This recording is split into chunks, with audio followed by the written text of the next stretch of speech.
So తిమోతికి రాసిన మొదటి పత్రిక మొదటి అధ్యాయం 8 నుండి 11 వరకు ఈరోజు మనం చూసుకుంటాం. సో దానికన్నా ముందు అసలు 1 నుండి 7 వరకు ఏముంది జస్ట్ అలా సమ్మరైజ్ చేసుకుంటూ వెళ్ళిపోతాను.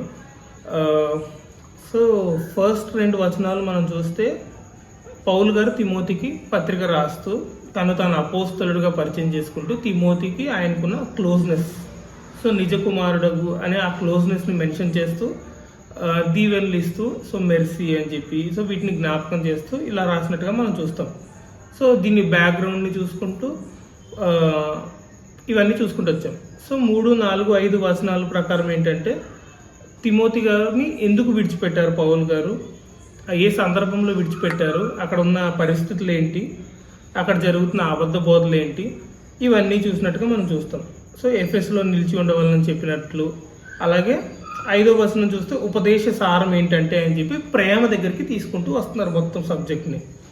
అంటే మంచి మనస్సాక్షి, నిష్కపటమైన విశ్వాసము అని ఇవన్నీ దీని గురించి కొంచెం చాలా డీటెయిల్గా మనం చూసాం. లాస్ట్కి ప్రేమ అనేది అల్టిమేట్. అంటే వీరందరి నుండి ఈ వాక్యం ద్వారా కానీ, సువార్త ద్వారా కానీ, లేదా ఈ పత్రిక ద్వారా కానీ ఈ పౌల్ గారు కానీ తిమోతి గారు కానీ ఎక్స్పెక్ట్ చేసేది ఏంటంటే, ఈ ఛార్జ్ని బట్టి ఎక్స్పెక్ట్ చేసేది ఏంటంటే ప్రేమ. ఆ ప్రేమ ఎలా ఉండాలనేది ఆ ముందు ఆ పదాలని మెన్షన్ చేసినట్టుగా మనం చూస్తాం. ఇది 3, 4, 5 వచనాలు. 6, 7 వచనాల్లో ఏముందంటే వీటిని మానుకున్నారంట వాళ్ళు. వీటిని మానుకొని ఏం చేస్తున్నారు, ధర్మశాస్త్రోపదేశకులై ఉండగోరి, అంటే వారికి వారు సెల్ఫ్ అపాయింటెడ్గా వేరే ఇంటెన్షన్స్తో బోధకులుగా తయారైపోయారు. బోధకులుగా తయారైపోయి వాక్యం రానుడు ఏం చేస్తాడు, నోటికి వచ్చింది చెప్తాడు, కథలు అల్లుతూ ఉంటాడు, లేకపోతే మర్మాలంటూ సో ఇష్టం వచ్చింది చెప్తారు, మిస్ఇంటర్ప్రెట్ చేస్తాడు. అలాగా కొందరు వీటిని మానుకొని తొలగిపోయి అని చెప్పి వారి లక్షణాలు ఎలా ఉంటాయి ఇవన్నీ కూడా 7వ వచనం వరకు చెప్పుకుంటూ వచ్చినట్టుగా మనం చూస్తాం. సో 1, 2 ధ్యానించాం, 3, 4 స్టడీ చేసాం, ఆ తర్వాత 5, 6, 7 కలిపి ఇది అంటే ఉపదేశ సారం ఏంటో చెప్పి దానికి అగెయిన్స్ట్గా ఉన్న బోధకులు వారి లక్షణాల గురించి 6, 7 వచనాల్లో చెప్పినట్టుగా మనం చూస్తాం. సో ఇక్కడ వరకు 7వ వచనం వరకు అయితే మీకు ఏమైనా ప్రశ్నలు ఉంటే పైన ఉన్న ఫోన్ నెంబర్కి మీరు కాంటాక్ట్ అవ్వచ్చు. ఆ తర్వాత 8, 9, 10, 11 8, 9, 10, 11 వచనాల్లో ఏముందో ఈరోజు మనం చూస్తున్నాం. ఎప్పుడు నేను చెప్పినట్టుగానే ఇంగ్లీష్లోనే మనం చూసుకోబోతున్నాం. ఎందుకంటే ఆ స్ట్రక్చర్ కరెక్ట్గా రావాలంటే మాత్రం మనం ఇంగ్లీష్లో చూస్తేనే మనకు అర్థమవుతుంది. అయితే తెలుగులో నేను ఒకసారి చదువుతాను, ఆ తర్వాత ఇంగ్లీష్లోకి వస్తాను. ఎందుకంటే తెలుగు ఒకలా ఉంటుంది, ఇంగ్లీష్ ఒకలా ఉంటుంది. అసలు తెలుగు ఒకసారి చదువుతాం. ఒకసారి నేను చదువుతున్నాను. అయినను శ్రీమంతుడగు దేవుడు నాకు అప్పగించిన ఆయన మహిమగల సువార్త ప్రకారము ధర్మశాస్త్రము ధర్మ విరోధులకును, అవిధేయులకును, భక్తిహీనులకును, పాపిష్టులకును, అపవిత్రులకును, మతదూషకులకును, పితృహంతకులకును, మాతృహంతకులకును, నరహంతకులకును, వ్యభిచారులకును, పురుష సంయోగులకును, మనుష్య చోరులకును, అబద్ధికులకును, అప్రమాణికులకును, హితబోధకు విరోధమైన వాడు మరి ఎవడైనను ఉండిన ఎడల అట్టివానికి నియమింపబడను కానీ నీతిమంతునికి నియమింపబడలేదని ఎవరైనను ఎరిగి ధర్మానుకూలముగా దానిని ఉపయోగించిన ఎడల ధర్మశాస్త్రము మేలైనదని మనం ఎరుగుదము. అంటే ధర్మశాస్త్రం పలానా వ్యక్తుల కోసం నియమించబడింది కానీ పలానా వ్యక్తుల కోసం నియమించబడలేదు అని ఒక సారాంశాన్ని చెప్పుకుంటూ వస్తున్నారు. అంటే సువార్త సారాంశం ఏంటి అంటే వీళ్ళు ఏం చేస్తున్నారు, ధర్మశాస్త్రోపదేశకులై ఉండగోరి ఓల్డ్ టెస్ట్మెంట్ని కంప్లీట్గా మిస్ఇంటర్ప్రిట్ చేస్తున్నారు. ఎందుకంటే అప్పటికి న్యూ టెస్ట్మెంట్ అనేది కంప్లీట్గా ఫామ్ అవ్వలేదు. సో ఓల్డ్ టెస్ట్మెంట్ని బేస్ చేసుకొని అలా సువార్తని చెప్పుకుంటూ అపోస్తలు వేసిన కొద్దిగా పునాదిని బేస్ చేసుకొని వీళ్ళు సువార్త ప్రకటించాలి, యేసు ప్రభువుని ప్రకటించాలి. అయితే ఆ ధర్మశాస్త్రాన్ని మిస్ఇంటర్ప్రిట్ చేస్తున్నారు. ఇప్పుడు శాస్త్రులు, పరిసయ్యులు ఉన్నారు, అలాగే చేస్తారు.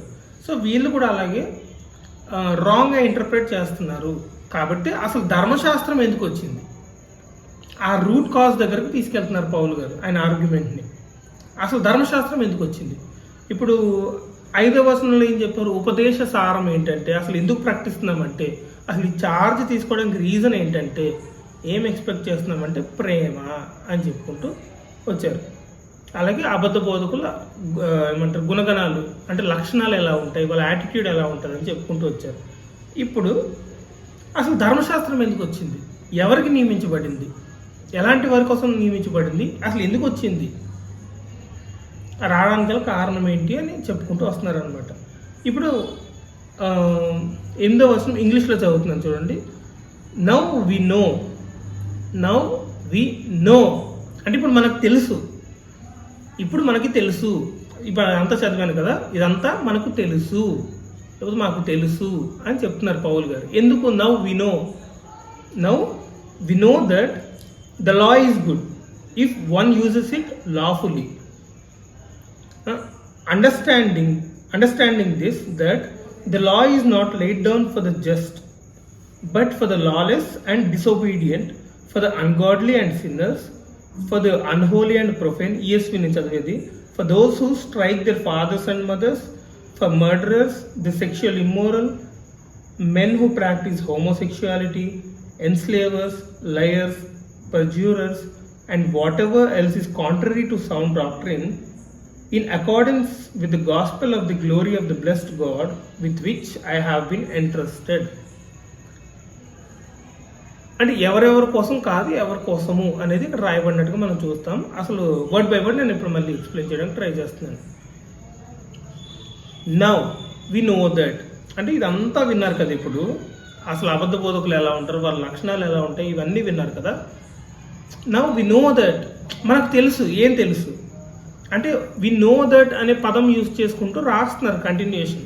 వి నో దట్ అని ఎందుకు యూజ్ చేశారంటే ఇది ఒపీనియన్ కాదు, ఇప్పుడు నేను చెప్పబోయేది అందరూ అగ్రీ చేసిన Christian doctrine, agreed Christian doctrine. అంటే అపోస్తలులు అందరూ కలిసి అగ్రీ చేసిన డాక్ట్రిన్ ఇదంతా. ధర్మశాస్త్రం ఎందుకు వచ్చింది అనేది అగ్రీ చేసిన డాక్ట్రిన్, సిద్ధాంతం. ఇది సిద్ధాంతం అంటే తిమోతి గారు తప్పు చెప్పట్లేదు కాబట్టి అండర్ కాన్ఫిడెంట్ అవ్వాల్సిన అవసరం లేదు. అంటే ఈ ధర్మశాస్త్ర సారం గురించి చెప్తున్నప్పుడు తిమోతి గారు అండర్ కాన్ఫిడెంట్ అవ్వాల్సిన అవసరం లేదు, మనకు ఆల్రెడీ తెలుసు. తిమోతి గారు కదా ఈ పత్రిక రాస్తుంది. So now we know that మనకు తెలుసు కదా ధర్మశాస్త్రం అసలు ఎందుకు నియమించబడిందో. సో నువ్వు అండర్ కాన్ఫిడెంట్ అవసరం లేదు, వాళ్ళ మీద ఎదురు తిరగచ్చు, గట్టిగా మాట్లాడొచ్చు, నీకు ఆల్రెడీ తెలిసింది, వాళ్ళకి తెలియదు. అదే కదా 7వ వచనం, వాళ్ళు ఏం మాట్లాడుతున్నారో వాళ్ళు గ్రహించట్లేదంట. అంటే తెలియంది వాళ్ళకి కానీ మనకు తెలుసు అని స్టార్ట్ చేస్తున్నారు అనమాట. That the law is good. లాస్ట్లో అదే ఉంది తెలుగులో చూస్తే, ధర్మశాస్త్రము మేలైనదని మనం ఎరుగుదాము అని లాస్ట్లో ఇక్కడ లాస్ట్లో పెట్టారు తెలుగులో. ఇక్కడ ఇంగ్లీష్లో చూస్తే ముందే వస్తుంది. The law is good. Law అంటే ఏంటి? లా అంటే ధర్మశాస్త్రం, అంటే Old Testament. Law is good. So ధర్మశాస్త్రం 3 భాగాలుగా విభజించవచ్చు మనం. ధర్మశాస్త్రాన్ని ఎసెన్స్ ప్రకారంగా డివైడ్ చేస్తే 3 రకాలు. ధర్మశాస్త్రం కొట్టివేయబడింది అని వింటూ ఉంటారు కదా. సో ధర్మశాస్త్రం 3 భాగాలుగా విభజించబడింది. First thing moral law, next civil laws, next ceremonial law. Moral, civil, ceremonial laws. ఇది ఇశ్రాయేలీలకి ఇవ్వబడింది. ఇజ్రాయేలీలకి అంటే ఇప్పుడు దశమ భాగం కానీ, లేకపోతే ప్రత్యక్ష గుడారంలో సేవ, బలులు, సున్నతి, లేకపోతే ఇప్పుడు వ్యభిచారం చేస్తే రాళ్లతో కొట్టడం, చంపేయడం. సో ఈ శిక్షలు ఇవన్నీ కూడా ధర్మశాస్త్రం. కానీ ఇక్కడ ధర్మశాస్త్రం అనే పదం ఇక్కడ యూజ్ చేశారు. లా ఈజ్ గుడ్. ఇప్పుడు న్యూ టెస్ట్మెంట్ ప్రకారంగా ఓల్డ్ టెస్ట్మెంట్ కొట్టివేయబడింది కదా. ఇప్పుడు లా ఈజ్ గుడ్ అని దేని గురించి మాట్లాడుతున్నారు పౌలు గారు? మోరల్ లా గురించా, లేకపోతే మోరల్ లా, సివిల్, సెరిమోనియల్ మూడింటి గురించి మాట్లాడుతున్నారా? ఇప్పుడు న్యూ టెస్ట్మెంట్లో మాట్లాడితే ఓల్డ్ టెస్ట్మెంట్ కొట్టివేయబడిందని మాట్లాడాలి పౌలు గారు. ఇప్పుడు మోరల్ లా గురించి, సివిల్ సెరిమోనియల్ మూడిటి గురించి మాట్లాడుతున్నారా, లేకపోతే ఓన్లీ మోరల్ లా గురించి మాట్లాడుతున్నారా? ఓన్లీ మోరల్ లా గురించి అయితే ఎందుకు ఓన్లీ మోరల్ లా గురించి మాట్లాడుతున్నారు? సివిల్ సెరిమోనియల్ లా గురించి ఎందుకు మాట్లాడట్లేదు? ఇది మనకు అర్థం కావాలి. అసలు సివిల్ సెరిమోనియల్ లాస్ ఏమయ్యాయి ఒకసారి చూడండి. రోమపత్రిక 7వ అధ్యాయము మొదటి 12 వచనాలు చదువుతున్నాను. జాగ్రత్తగా ఎవ్రీ వర్డ్ జాగ్రత్తగా గమనించాలి. సో రోమపత్రిక 7వ అధ్యాయం మొదటి 12 వచనాలు. సో వర్డ్ బై వర్డ్ చాలా జాగ్రత్తగా గమనించాలి. చదువుతున్నాను.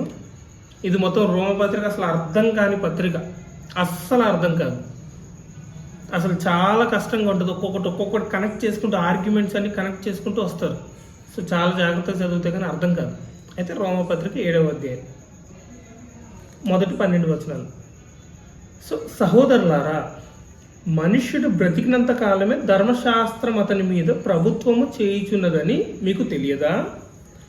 ధర్మశాస్త్రము ఎరిగిన మీతో మాట్లాడుచున్నాను. ధర్మశాస్త్రం తెలిసిన వాళ్ళతో మాట్లాడుతున్నాను. భర్త గల స్త్రీ భర్త బ్రతికి ఉన్నంత వరకే ధర్మశాస్త్రము వలన అతనికి బద్ధురాలు. కానీ భర్త చనిపోయిన ఎడల భర్త విషయమైన ధర్మశాస్త్రము నుండి ఆమె విడుదల పొందును. ఇది ఓల్డ్ టెస్టిమెంట్లో. ఇప్పుడు స్త్రీ భర్తకి కట్టుబడి ఉండాలి. ఎంతవరకు? తను భర్త బ్రతుకున్నంత వరకే. భర్త చనిపోయిన తర్వాత ఈ వైఫ్ అనే ఈ ధర్మశాస్త్రం నుండి బయటకు వచ్చేస్తుంది. అంటే వేరే వాళ్ళని వివాహం చేసుకోవచ్చు. భర్త బ్రతుకున్నంత కాలం ఈ వేరే వాళ్ళని పెళ్లి చేసుకోకూడదు అనే ఆ ధర్మశాస్త్రపు ఆజ్ఞకి కట్టుబడి ఉండాలి. భర్త చనిపోయిన తర్వాత నిర్బంధురాలుగా ఉండదు, బయటపడిపోద్ది. ధర్మశాస్త్రం అనే ఆ ఒక ఆజ్ఞ నుండి బయటపడుతుంది. ఇప్పుడు తను వేరే వాళ్ళు కూడా వివాహం చేసుకోవచ్చు అనేది ఆ ఉన్న ఒక ఆజ్ఞను తీసుకొని దాన్ని ఎగ్జాంపుల్గా తీసుకొని ఈ ఆర్గ్యుమెంట్ని కంటిన్యూ చేస్తున్నారు పౌలు గారు ఇక్కడ. ఇప్పుడు చూడండి. కాబట్టి భర్త బ్రతికి ఉండగా ఆమె వేరొక పురుషుని చేరిన యెడల వ్యభిచారిణి అనబడును. కానీ భర్త చనిపోయిన యెడల ఆమె ధర్మశాస్త్రము నుండి విడుదల పొందెను గనుక వేరొక పురుషుని వివాహము చేసుకొనినను వ్యభిచారిణి కాకపోవును. ఇప్పుడు నేను చెప్పినట్టు 4వ వచనం నుండి. కావున నా సహోదరులారా, మనము దేవుని కొరకు ఫలమును ఫలించినట్లు మృతులలో నుండి లేపబడిన క్రీస్తు అను వేరొకని చేరుటకై మీరును ఆయన శరీరము ద్వారా ధర్మశాస్త్రము విషయమై మృతులైతిరి. అంటే ధర్మశాస్త్రము భర్త అయితే, మనము భార్యలం అయితే, ధర్మశాస్త్రం చనిపోయింది క్రీస్తుతో. క్రీస్తు చనిపోవడం ద్వారా ధర్మశాస్త్రం కొట్టివేయబడి చనిపోయింది. ఇప్పుడు మనం క్రీస్తు అనే వేరొక పురుషుని చేరుకోవచ్చు, వ్యభిచారులం కాము అని చెప్తూ కంటిన్యూ చేస్తున్నారు. ఇప్పుడు ఏలయనగా మనం శరీర సంబంధులమై ఉండినప్పుడు మరణార్థమైన ఫలమును ఫలించుటకై ధర్మశాస్త్రము వలన అయిన పాప ఇచ్చలు మన అవయవములలో కార్యసాధములై ఉండెను. ఇప్పుడైతే దేని చేత నిర్బంధించబడితేమో దాని విషయమై చనిపోయిన వారమై, దేని విషయం నిర్బంధించబడ్డారు? ధర్మశాస్త్రము నుండి విడుదల పొందితిమి కనుక మనము అక్షరానుసారమైన ప్రాచీన స్థితి గలవారము కాక ఆత్మానుసారమైన నవీన స్థితి గలవారమై సేవ చేయుచున్నాము. అంటే అక్షరానుసారం అంటే ఈ ఓల్డ్ టెస్టిమెంట్, ఆత్మానుసారం అంటే పరిశుద్ధాత్ముడు వచ్చేసారు కాబట్టి న్యూ టెస్టిమెంట్. ఆత్మ నడిపించినట్టు మనం నడవాలి. నెక్స్ట్, కాబట్టి ఏమందుము? క్వశ్చన్ వేస్తున్నారు మళ్ళీ. అంటే మనకి ఎలాంటి క్వశ్చన్స్ రేజ్ అయితే ముందుగా పౌలు గారు రైజ్ చేయడం, వాటికి ఆన్సర్ చేయడం, ఎంత రోమపత్రిక ఈ టైప్లోనే ఉంటుంది. కాబట్టి ఏమందుము? ధర్మశాస్త్రము పాపమాయన అట్లా అనరాదు. ధర్మశాస్త్రము వలనే కానీ పాపమనగా ఎట్టిదో నాకు తెలియకపోవును.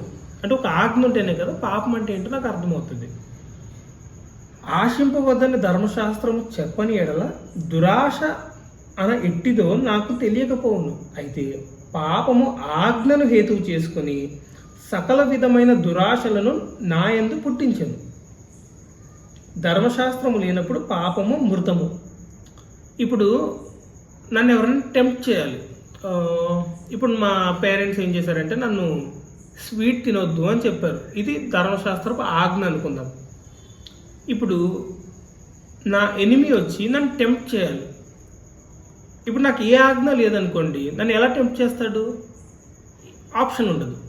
ఇప్పుడు నా పేరెంట్స్ స్వీట్ తినొద్దు అన్నారనుకోండి, ఇప్పుడు అది ఆజ్ఞ. స్వీట్ తింటే నాకు శిక్ష. ఇప్పుడు బయట నా ఎనిమి ఉన్నాడు, ఈ స్వీట్ తినొద్దు అనే ఆజ్ఞని బేస్ చేసుకొని నన్ను టెంప్ట్ చేయడం మొదలు పెడతాడు.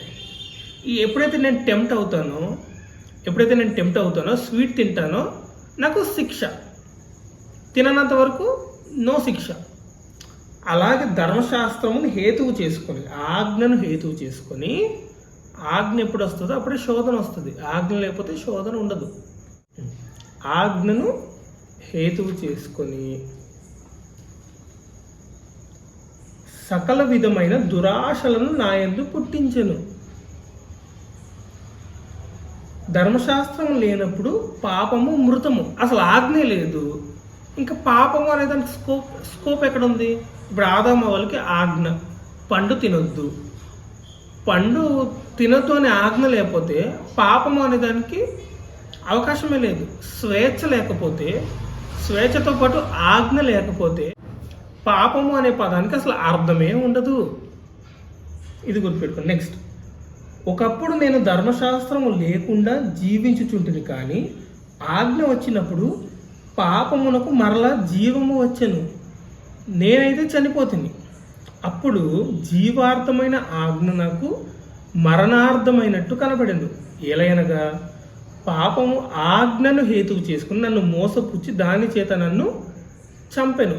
పాపం వల్ల వచ్చే జీతం మరణం కాబట్టి. సో ఆజ్ఞను హేతువు చేసుకొని పాపం ఏం చేస్తుంది? ఆజ్ఞను హేతువు చేసుకొని మోసపరుస్తుంది. ఎవరు? సాతాను. కాబట్టి ధర్మశాస్త్రము పరిశుద్ధమైనది, ఆజ్ఞ కూడా పరిశుద్ధమైనదియు నీతి గలదియు ఉత్తమమైనదియునై ఉన్నది. అంటే ఇక్కడి వరకు ఇప్పుడు మనకి ఏం అర్థమైంది? ధర్మశాస్త్రము మంచిది, ది లా ఈజ్ గుడ్ అనేది అర్థమైంది. కానీ ఆ లా కొట్టివేయబడిందని కూడా అర్థమైంది మనకి. ఇప్పుడు ఈ కొట్టివేయబడింది ఏంటంటే civil law, ceremonial laws. Civil and ceremonial laws. Civil law అంటే ఇప్పుడు మనకు ఐపీసీ సెక్షన్స్ ఎలాగ ఉంటాయో, అంటే ఒక తప్పు చేస్తే శిక్ష, తప్పు చేస్తే శిక్ష. సో ఇస్రాయేలీల జనాంగానికి, ఇప్పుడు ఇండియాకి సపరేట్గా, వేరే కంట్రీస్కి సపరేట్గా ఎలాగైతే ఉన్నాయో, సో ఇస్రాయేల్ జనాంగానికి మాత్రమే ఈ శిక్షలు అమలు చేసే ఒక చట్టం ఏదైతే ఉంటుందో, మనకు ఐపీసీ సెక్షన్స్ ఉన్నట్టు, మన రాజ్యాంగం ఉన్నట్టు, వారి రాజ్యాంగం, వారికి శిక్షలు అమలు చేసే రాజ్యాంగమే సివిల్ లాస్. అంటే ఇప్పుడు వ్యభిచారంతో పట్టబడితే రాళ్లతో కొట్టి చంపేయాలి, సివిల్ లా. అంటే శిక్షకు సంబంధించిన ఆజ్ఞలు ఏవైతే అంటే అవి సివిల్ లాస్. సెరిమోనియల్ అంటే ఇప్పుడు నేను పాపం చేశాను, సో ఈ మందిర సంబంధమైనవి, ఆచార సంబంధమైన సున్నతి కానీ, బలులు, అర్పణలు, దశమ భాగం కానీ, ఇవన్నీ కూడా సెరిమోనియల్ లాస్ కిందకు వస్తాయి. ఇవి కూడా ఎవరికి చెందింది? ఇశ్రాయేలీలకు చెందినవే. ఇప్పుడు యేసు ప్రభు వచ్చిన తర్వాత ఏమైంది? ఇప్పుడు ఈ సెరిమోనియల్ లాస్ కొట్టివేయబడ్డాయి. ఎందుకు? ఇప్పుడు బలులు అవసరం లేదు, యేసుక్రీస్తు బలి అయ్యారు కాబట్టి మనకు బలులు అవసరం లేదు. Civil laws. సో ఇప్పుడు కంటికి కన్ను పంటికి పన్ను అని మీరు విన్నారు కదా అని చెప్పి మళ్ళీ యేసు ప్రభు వాటిని మార్చినట్టుగా మనం చూస్తాం. ఇది మత్తయి సువార్త 5, 6, 7 అధ్యాయాల్లో. అంటే దీన్ని బట్టి మనకి ఏం అర్థమవుతుంది? సివిల్ అండ్ సెరిమోనియల్ లాస్ అనేవి కొట్టివేయబడ్డాయి. అందుకే యేసు ప్రభు దగ్గరికి వ్యభిచారంతో పట్టుబడిన స్త్రీ వస్తే అమ్మా అని సంబోధిస్తారు, ఆత్మరాలా అని చెప్పి పంపేవేరు, రాయితో కొట్టరు. ఆ చేంజ్ అనేది వచ్చింది యేసు ప్రభు ద్వారా. కానీ మోరల్ లా అనేది ఒకటి ఉంది, అంటే దొంగిలవద్దు, ఇప్పటికీ నిలిచింది.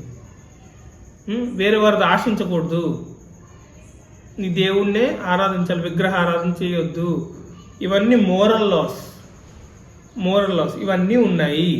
అంటే మోరల్ లా ఈజ్ గుడ్. వీళ్ళు ఏం చేస్తున్నారంటే ఆ మోరల్ లాని సరిగ్గా అప్లై చేయట్లా.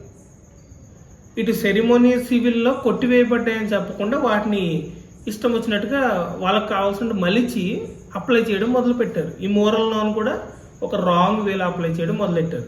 సో స్లోగా నేను చెప్తున్నప్పుడు మీకు అర్థమవుతాయి ఇవన్నీ ఎలాగ రాంగ్ అప్లై చేసే అవకాశాలు ఉన్నాయి, ఇవన్నీ కూడా అర్థమవుతాయి. మోరల్ లా అంటే దొంగిలవద్దు, ఇలాంటి సాధారణమైన లాస్ ఉంటాయి కదా, ఇప్పుడు వరల్డ్ అంతా యాక్సెప్ట్ చేసే లాస్, అంటే నాస్తికులతో సహా, అంటే ఇది తప్పు, ఇది మంచి, ఇది తప్పు, ఇది మంచి అని జనరల్గా ఉండే ఆ మోరల్ లాస్ ఏవైతే ఉంటాయో అవన్నీ బైబిలే రూట్. సో ఇవన్నీ కూడా కొట్టివేయబడలేదు, ఇప్పటికీ ఉన్నాయి. అంటే ఇక్కడ లా ఈజ్ గుడ్ అనేది దేన్ని బేస్ చేసుకొని మాట్లాడుతున్నారంటే, కొత్త నిబంధన భక్తుడుగా పౌలు గారు మోరల్ లా గురించి మాట్లాడుతున్నారు. మోరల్ లా గురించి మాట్లాడుతున్నారు.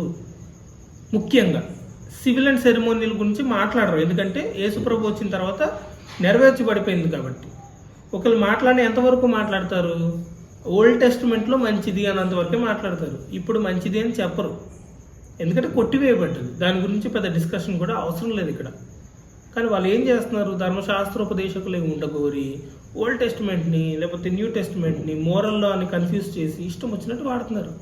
పునరుద్ధానం గతించిపోయిందని వివాదాలు పెట్టుకోవడం, ఇవన్నీ చేస్తున్నారు అనమాట. అంటే వంశావళులు, నేను గొప్ప అంటే నేను గొప్ప అని, ఇవే కదా ఈ అబద్ధ బోధలు వాళ్ళు చేసింది. ఇది జరుగుతుంది అక్కడ. సో మోరల్ లా అనేది మంచిది, ఎప్పటికీ మంచిదే.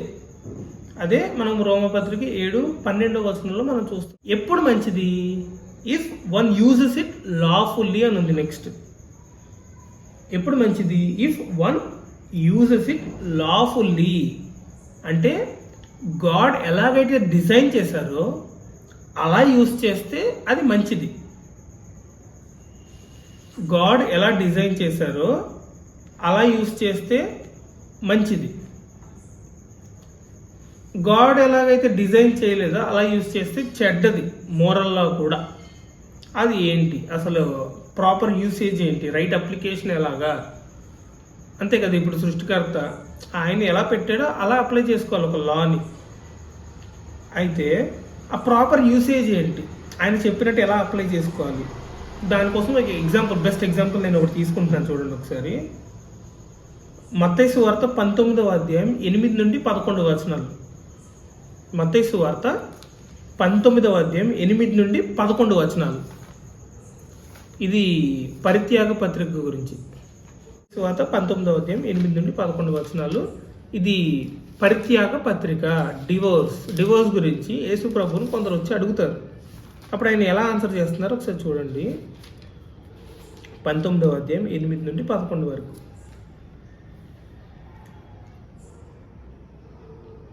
7 నుండి.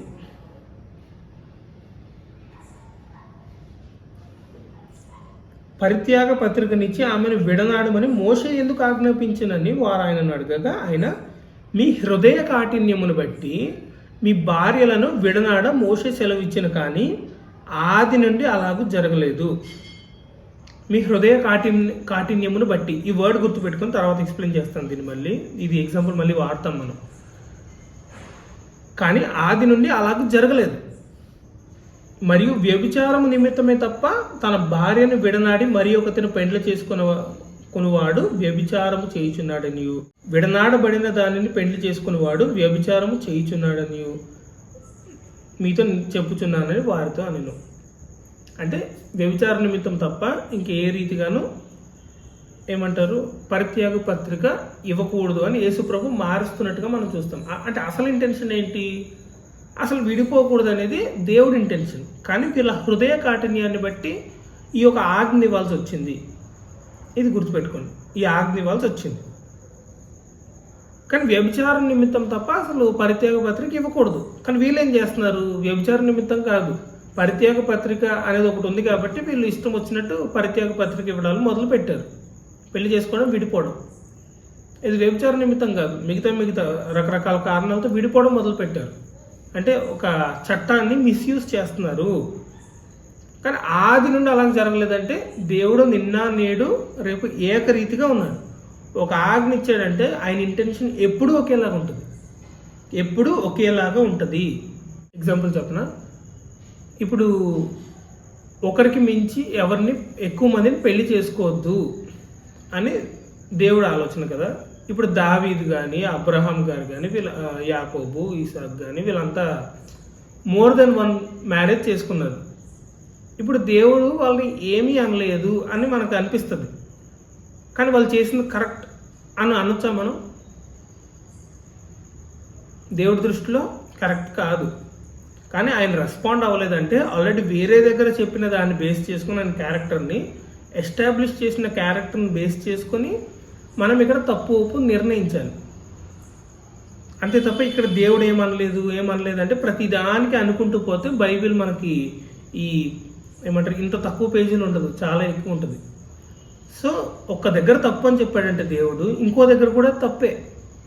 అక్కడ తప్పు అని చెప్పలేదు కాబట్టి దేవుడు ఓకే చెప్పాడు అనడానికి లేదు. దేవుడు మారడు ఎప్పుడు, ఇది గుర్తుపెట్టుకోండి. ఇప్పుడు అంటే ఆది నుండి అలా జరగలేదు, పరిత్యాగ పత్రిక వచ్చే వరకు అలా జరగలేదు, కానీ ఇవ్వడానికి ఒక రీజన్ ఉంది. అదేంటో నేను తర్వాత చెప్తాను. అలా ఇదే సందర్భం మార్కు సువార్త 10వ అధ్యాయంలో కనపడుతుంది మనకి. 5 నుండి 9 వరకు చదువుతున్నాను, ఒకసారి మళ్ళీ గమనించండి. యేసు మీ హృదయ కాఠిన్యమును బట్టి అతడి ఈ ఆజ్ఞను మీకు వ్రాసి ఇచ్చెను, కానీ సృష్టి ఆది నుండి దేవుడు వారిని పురుషునిగాను స్త్రీనిగాను కలుగజేసెను. ఈ హేతువు చేత పురుషుడు తన తల్లిదండ్రులను విడిచిపెట్టి తన భార్యను హత్తుకొనును, వారిద్దరు ఏక శరీరమైందురు, కనుక వారికి ఇద్దరుగా ఉండక ఏక శరీరంగా ఉందురు. కాబట్టి దేవుడు జతపరిచిన వారిని మనుష్యుడు వేరుపరచకూడదని వారితో చెప్పాను. ఇక్కడ దీన్ని యూజ్ చేసుకొని మనం ఏం చేస్తామంటే దేవుడు జతపరిచిన వారిని అనే పదాన్ని యూజ్ చేసి, ఇప్పుడు భార్య భర్తలు పెళ్ళి అయింది, క్రిస్టియన్ వివాహమే జరిగింది అనుకుందాం. ఇప్పుడు భర్త భార్యను టార్చర్ పెట్టేస్తున్నాడు, సిగరెట్తో కాల్చేయడం, లేకపోతే ఇంకా సెక్షువల్ అబ్యూస్ కానీ ఇలాంటి పెద్ద పెద్దగా చాలా దారుణాలు చేస్తున్నాడు అనుకోండి. ఇప్పుడు విడాకులు ఇవ్వచ్చా? లేకపోతే వ్యభిచార కారణాన్ని బట్టి తప్ప ఇంకా విడాకులు ఇవ్వకూడదు అని సర్ది చెప్దామా?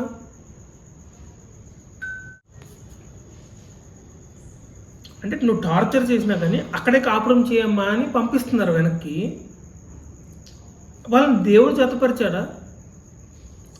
సో దేవుడు జతపరచడం అంటే ఏంటంటే ఇద్దరు ట్రూలీ బ్యాప్టైజ్డ్, ట్రూలీ రిపెంటెన్స్తో బ్యాప్టిజం తీసుకున్న వారు మాత్రమే ఏమంటారు దేవుని సంబంధులు, క్రిస్టియన్స్. బాప్తిజం తీసుకున్న ప్రతి ఒక్కరూ క్రిస్టియన్ కాదు. బాప్తిజం తీసుకున్న ప్రతి ఒక్కరూ క్రిస్టియన్ అని మనం డిక్లేర్ చేయలేం, ఎందుకంటే వాళ్ళు ఏ మనసుతో తీసుకున్నారు, అసలు యేసు ప్రభు సిలువ గురించి తెలిసి తీసుకున్నారో తెలియక తీసుకున్నారో మనకు తెలియదు, నిజంగా రిపెంట్ అయ్యారో లేదో కూడా తెలియదు. సో నీటిలో మునిగొచ్చిన ప్రతి ఒక్కరు క్రిస్టియన్స్ కాదు. మారు మనసు నిమిత్తము పాప క్షమాపణ నిమిత్తం ఎవరైతే బాప్తిజం తీసుకుంటారో యేసు ప్రభు నిజంగా తెలుసుకొని వారే నిజమైన క్రిస్టియన్స్. వారి బ్రతికే విధానం వేరేగా ఉంటుంది, మరో మనసు ఉంటుంది. అలా ఇద్దరు జతపరచబడితే, అది దైవ సంబంధంగా జతపరచబడితే, వాడు సిగరెట్తో కాల్చడం కానీ ఇలాంటి టార్చర్స్ చేయడు ఒక క్రిస్టియన్, చేయలేడు. చేస్తున్నాడంటే అసలు తన బాప్తిజం చెల్లదని అర్థం. ఎందుకంటే అలా నిజంగా బాప్తిజం తీసుకున్నాడంటే ఇలాంటి పరిస్థితులు అంతవరకు రాడు, అసలు ఆ ఎక్స్ట్రీమ్కి రాడు. వచ్చాడంటే కూడా వీళ్ళిద్దరిని అసలు విడాకులు ఇప్పించేయాలి. కానీ ఏం చేస్తున్నారు ఇప్పుడు? It is not being used లాఫుల్గా యూజ్ చేయట్లేదు మనం ఈ ఆజ్ఞని. ఇప్పుడు వ్యభిచార కారణం అన్నాడు కాబట్టి వ్యభిచార కారణాన్ని బట్టే విడిపోవాలని చెప్తున్నాం. సో ఇద్దరు నిజంగా దేవుడు జతపరిస్తే, క్రిస్టియన్ మ్యారేజ్ అయితే, ట్రూ క్రిస్టియన్ మ్యారేజ్ అయితే ఈ వ్యభిచార కారణం అనేది కూడా తొందరగా రాదు. ఒకవేళ వచ్చినా అప్పుడు విడదీయచ్చు. ఈ సిగరెట్తో కాల్చడం, ఈ టార్చర్ చేయడం ఇంతవరకు రాదు, ఖచ్చితంగా రాదు. అక్కడి వరకు అయితే రాదు. వస్తే కూడా వాళ్ళని విడిపోమని చెప్పాలి. ఇది కరెక్ట్ అప్లికేషన్. దీన్ని వేరేగా యూజ్ చేస్తున్నారు, సరిగ్గా అప్లై చేయట్లేదు. సో ఆ అబ్యూస్ని కూడా భరించమంటున్నారు. చిన్న తిట్టడం కానీ చిన్న గొడవలు అయితే పర్లేదు, అంటే మరీ టార్చర్ ఆ లెవెల్కి వెళ్ళిపోతే మాత్రం అసలు వాడు క్రిస్టియనేనా అని క్వశ్చన్ రావాలి ఫస్ట్. ఇది మనకు రావాల్సిన ఫస్ట్ క్వశ్చన్. అంటే పరిత్యాగ పత్రిక అనేది లాఫుల్గా యూజ్ చేయాలి, అంటే దాన్ని సరిగ్గా అర్థం చేసుకోవాలి. ఇప్పుడు ఏం జరుగుతుంది? సరిగ్గా అర్థం చేసుకోవట్లేదు. దేవుడు జతపరిచిన వారిని అంటే ఏ క్రిస్టియన్ మ్యారేజ్ అయినా దేవుడు జతపరిచాడంట. అన్యుల పెళ్లి కూడా దేవుడే చేశాడంట. దేవుడి చిత్తం అండి అంటున్నారు ప్రతిదానికి. దేవుడి చిత్తం ఇదా? ఇద్దరు అన్యులు మ్యారేజ్ చేసుకుంటే దేవుడి చిత్తమా అది? ఒక క్రిస్టియన్ అన్న ఒక నాన్ క్రిస్టియన్ పెళ్లి చేసుకోవడం దేవుడి చిత్తమా? బైబిల్ ఎక్కడ అలా లేదే. 66 పుస్తకాలకు వ్యతిరేకంగా పెళ్లి చేసుకున్న దేవుని చిత్తము, దేవుడు జతపరిచారంటే కుదరదు. దేవుడు తలరాతలు రాయడు, మనకు స్వేచ్ఛ ఇచ్చాడు, మనమే చూసి చేసుకుంటాం. అక్కడ అసలు ఇద్దరు భక్తులా కాదా ఫస్ట్ చూడాలి, దాన్ని బేస్ చేసుకొని ఈ వచనాన్ని అప్లై చేయాలి. అందరినీ దేవుడు జతపరిచాడని అప్లై చేస్తే అది లాఫుల్గా అప్లై చేయడం కాదు. ఒక కమాండ్మెంట్ని, ఒక లాని అలా అప్లై చేయకూడదు. దేవుడి ఇంటెన్షన్ అది కాదు. ఈ 66 పుస్తకాలు మనకి ఎప్పుడైతే అర్థమవుతుందో దేవుడు మనసు ఏంటో మనకు అర్థమవుతుంది. ఈ ఎసెన్స్ మనకు హృదయంలో పడినప్పుడు మనం దీన్ని ఎలా అప్లై చేయాలో మనకి దేవుడు నడిపిస్తాడు క్లియర్గా. ఇది లాఫుల్గా అప్లై చేయడం అంటే అప్పుడు మంచిది. ఇప్పుడు ఇదే ఆజ్ఞ ఒక సిగరెట్తో టార్చర్ చేసేవాడిని కూడా విడిపోకూడదు, ఇదిగో దేవుడు జతపరిచిన వాడిని మనుషులు వేరుపరచకూడదు అని దీన్ని అక్కడ అప్లై చేసావు అనుకో, మూర్ఖత్వం కాదా అది? ఒక జీవితం పాడైపోద్ది అక్కడ. ఒక అమ్మాయిదో అబ్బాయిదో జీవితం పాడైపోద్ది. నీకు బైబిల్ అప్లై చేయడం రాక అక్కడ టార్చర్కి నువ్వే కారణం అవుతావు. ఇది కరెక్ట్ కాదు, ఇది లాఫుల్గా అప్లై చేయడం కాదు. సో ఆజ్ఞ ఉంది, పరిత్యాగ పత్రిక అనే ఆప్షన్ ఉంది, అది ఎలా అప్లై చేయాలి. సో ఒక ఆజ్ఞ ఉన్నప్పుడు దాన్ని సరిగ్గా ఇంటర్ప్రెట్ చేస్తే అది మనకు మంచిది అని చెప్పుకుంటూ వస్తున్నారు. అంటే ఓల్డ్ టెస్ట్మెంట్లో ఉన్న మోరల్ లాస్ కూడా మంచివే, సరిగ్గా అప్లై చేయాలి. దేవుడు ఏంటో అర్థం చేసుకొని దాన్ని అప్లై చేయాలి, లేకపోతే అది చాలా కీడు చేస్తుంది అని చెప్పే intention. So if law is good if one uses it లాఫుల్గా యూజ్ చేయడం అంటే ఇది 11లో మత్తయి సువార్త 19:11 ఉంటుంది అనమాట. అంటే ఆయన శిష్యులు భార్య భర్తలకు సంబంధం ఇట్టిదైతే పెళ్లి చేసుకున్నట్టు యుక్తం కాదంటున్నారు. అంటే ఇంత స్ట్రిక్ట్గా ఉంటే అసలు పెళ్ళి ఎందుకు అంటున్నారు. పెళ్లి చేసుకోకపోవడమే బెటర్ కదా ఇంత స్ట్రిక్ట్గా ఉంటే అన్నప్పుడు. అందుకు ఆయన అనుగ్రహము నొందినవాడు తప్ప మరి ఎవరును ఈ మాట అంగీకరింపనేరరు. అనుగ్రహం పొందితే తప్ప ఈ మాట ఎవరు అంగీకరించలేరు. అంత ఈజీ కాదు అంగీకరించడం. అనుగ్రహం కావాలి, దానికి అర్థం చేసుకోగలిగే ఆ కేపబిలిటీ కావాలి, ఆ జ్ఞానం కావాలి. అనుగ్రహం పొందిన వారు తప్ప ఎవరికి అర్థం కాదు. ఇప్పుడు చూడండి నెక్స్ట్ వర్డ్ ఏముంది ఇంగ్లీష్లో, అండర్స్టాండింగ్ దిస్. అంటే now we know that the law is good if one uses it lawfully. Understanding this, that the law is not laid down for the just. So understanding this, ఇంత దగ్గరకు ఆగుదాం ఒకసారి. Understanding this అంటే purpose అర్థం అవ్వాలంటే proper understanding అనేది చాలా అవసరం, అంతే కదా. ఇప్పుడు ఇక్కడ కంటిన్యూషన్ అదే, పర్పస్ అర్థం కావాలంటే, ఒక ఆజ్ఞ పర్పస్ అర్థం కావాలంటే దాని ఇంటర్ప్రిటేషన్ సరిగ్గా చేయాలి, కాంటెక్స్ని బట్టి చేయాలి, సిచ్యువేషన్ బట్టి చేయాలి, పర్పస్ని అర్థం చేసుకోవాలి. దాని వెనకాల ఉన్న గాడ్ ఇంటెన్షన్ ఏంటి, ఆయన మనసులోకి వెళ్ళి ఆలోచిస్తేనే ఒక ఆజ్ఞ ఎందుకు ఇచ్చారు అనేది మనకు అర్థమవుతుంది. ఒక సందర్భం బైబిల్లో ఎలా రాయబడ్డదో అర్థమవుతుంది. అందుకే కదా ఎక్సిజిసిస్ అని చెప్పాను. అంటే కాంటెక్స్ని బేస్ చేసుకొని మీనింగ్ ఉంటుంది ప్రతి పదానికి. కాంటెక్స్ని బేస్ చేసుకొని మీనింగ్ ఉంటుంది ప్రతి పదానికి. కాబట్టి ఇంటలెక్చువల్స్కి మాత్రమే ఇది పాసిబుల్. ఇంటలెక్చువల్స్ అంటే మేధావులు, కొంచెం జ్ఞానం ఉండాలి దీనికి అర్థం చేసుకోగలగడానికి. అందుకే పేతురు గారి పత్రిక రాస్తూ పౌలు గారి పత్రికలు విద్యా విహీనులకు, అస్థిరులకు అర్థం కావు, చాలా కష్టం, అపార్థం చేసుకుంటారు అంటారు. సో నీకు గ్రామర్ అర్థం కావాలి, దాని వెనకాల ఉన్న రీసెర్చ్ అర్థం కావాలి, హిస్టారికల్ కాంటెక్స్ట్ అర్థం కావాలి, లేకపోతే సైకలాజికల్గా ఏమని రాస్తున్నారో అర్థం కావాలి, ఆయన ఫీలింగ్ అర్థం చేసుకోగలగాలి. సో ఒక లైన్ చదువుతున్నామంటే దాని వెనకాల ఏంటి, ముందేంటి, దాని బ్యాక్గ్రౌండ్ ఏంటో తెలుసుకొని చదవాలి. ఇది ఎడ్యుకేషన్ చాలా ఇంపార్టెంట్. దీనికి అందరికీ అర్థం కాదు, అంత ఈజీ కాదు ఇంటర్ప్రిట్ చేయడం. బైబిల్ అందరూ బోధించలేరు, అందుకే బోధకులు అవసరం. విశ్వాసులు అందరికీ పరిశుద్ధాత్మను అనుగ్రహించబడిన బైబిల్ అందరికీ అర్థం కాదు. సో నపుంసకుడు ఉన్నాడు, ఫిలిప్పు పరిగెత్తుకుంటే వెళ్ళి రథం ఎక్కి మరి సువార్త చెప్పలేదా? అప్పుడు నపుంసకుడు అంటాడు, నపుంసకుడు ఎవరు? Finance minister. ఎవరైనా నాకు ఎక్స్ప్లెయిన్ చేయకపోతే నాకు ఎలా అర్థమవుతుంది అంటాడు. ఫిలిప్పు చూస్తే అక్కడ పరిచారకుడు. అపోస్తుల కార్యాల్లో మనకు కనబడతాయి ఇవన్నీ. పరిచారకుడు. ఇది వడ్డనకు సంబంధించిన పనిలో 12 మందో 7 ఏర్పాటు చేస్తారు అక్కడ. అందులో ఒకడు ఫిలిప్పు. ఆ ఫిలిప్పు పరిగెత్తుకుంటూ వెళ్ళి సువార్త చేస్తారు, సువార్థికుడుగా. ఫైనాన్స్ మినిస్టర్ కూడా వాక్యం అర్థం కాలేదంట. బోధకుడు అవసరం, ఎక్స్ప్లెయిన్ చేసేవాడు అవసరం, ఇంటర్ప్రిట్ చేసేవాడు అవసరం. అందరికీ తలాంతి ఇవ్వబడదు. ఆ తలాంతి ఎవరికైతే ఇవ్వబడిందో, స్వచ్ఛందంగా ఎవరైతే చేస్తున్నారో సేవ, వాక్య పరిచర్య 2 రకాలు. బోధకుడు చేస్తాడంటే పాస్టర్ చేస్తారు, కాపరి, అండ్ సువార్థికులు 2 రకాలుగా మనకు కనబడతారు. బోధకులు అంటే వాక్యాన్ని ప్రకటించేవారు, అండ్ వీధి సువార్త. కానీ ఇవన్నీ ఈ సువార్త చదువు వచ్చినా రాకపోయినా చేయొచ్చు. టీచింగ్ వేరు, ప్రీచింగ్ వేరు. టీచింగ్ వేరు, ప్రీచింగ్ వేరు. ఇది టీచింగ్. ప్రీచింగ్ అంటే సువార్త ప్రకటన, అది ఉమెన్ కూడా చేయొచ్చు. చదువు రాని వాళ్ళు కూడా యేసు ప్రభువుని నమ్ముకో, నీకు రక్షణ వస్తుంది అని సాధారణంగా చెప్పడం అందరూ చేయాలి, అందరూ బాధ్యత అది. కానీ టీచింగ్ అందరూ చేయలేరు, వర్స్ బై వర్స్ అందరూ ఎక్స్ప్లెయిన్ చేయలేరు. సో అర్థం అవ్వాలంటే కొందరికే అర్థమవుతుంది, వాళ్ళ దగ్గరికి వెళ్ళి నేర్చుకోవాలి. అంటే ఎవరో పడితే వాళ్ళు బోధకులు అవ్వకూడదు, ఇది అన్నమాట అక్కడ. అందుకే 7వ వచనంలో అదే చెప్తున్నారు చూడండి, గ్రహింపకపోయినను ధర్మశాస్త్రోపదేశకులై ఉండగోరి.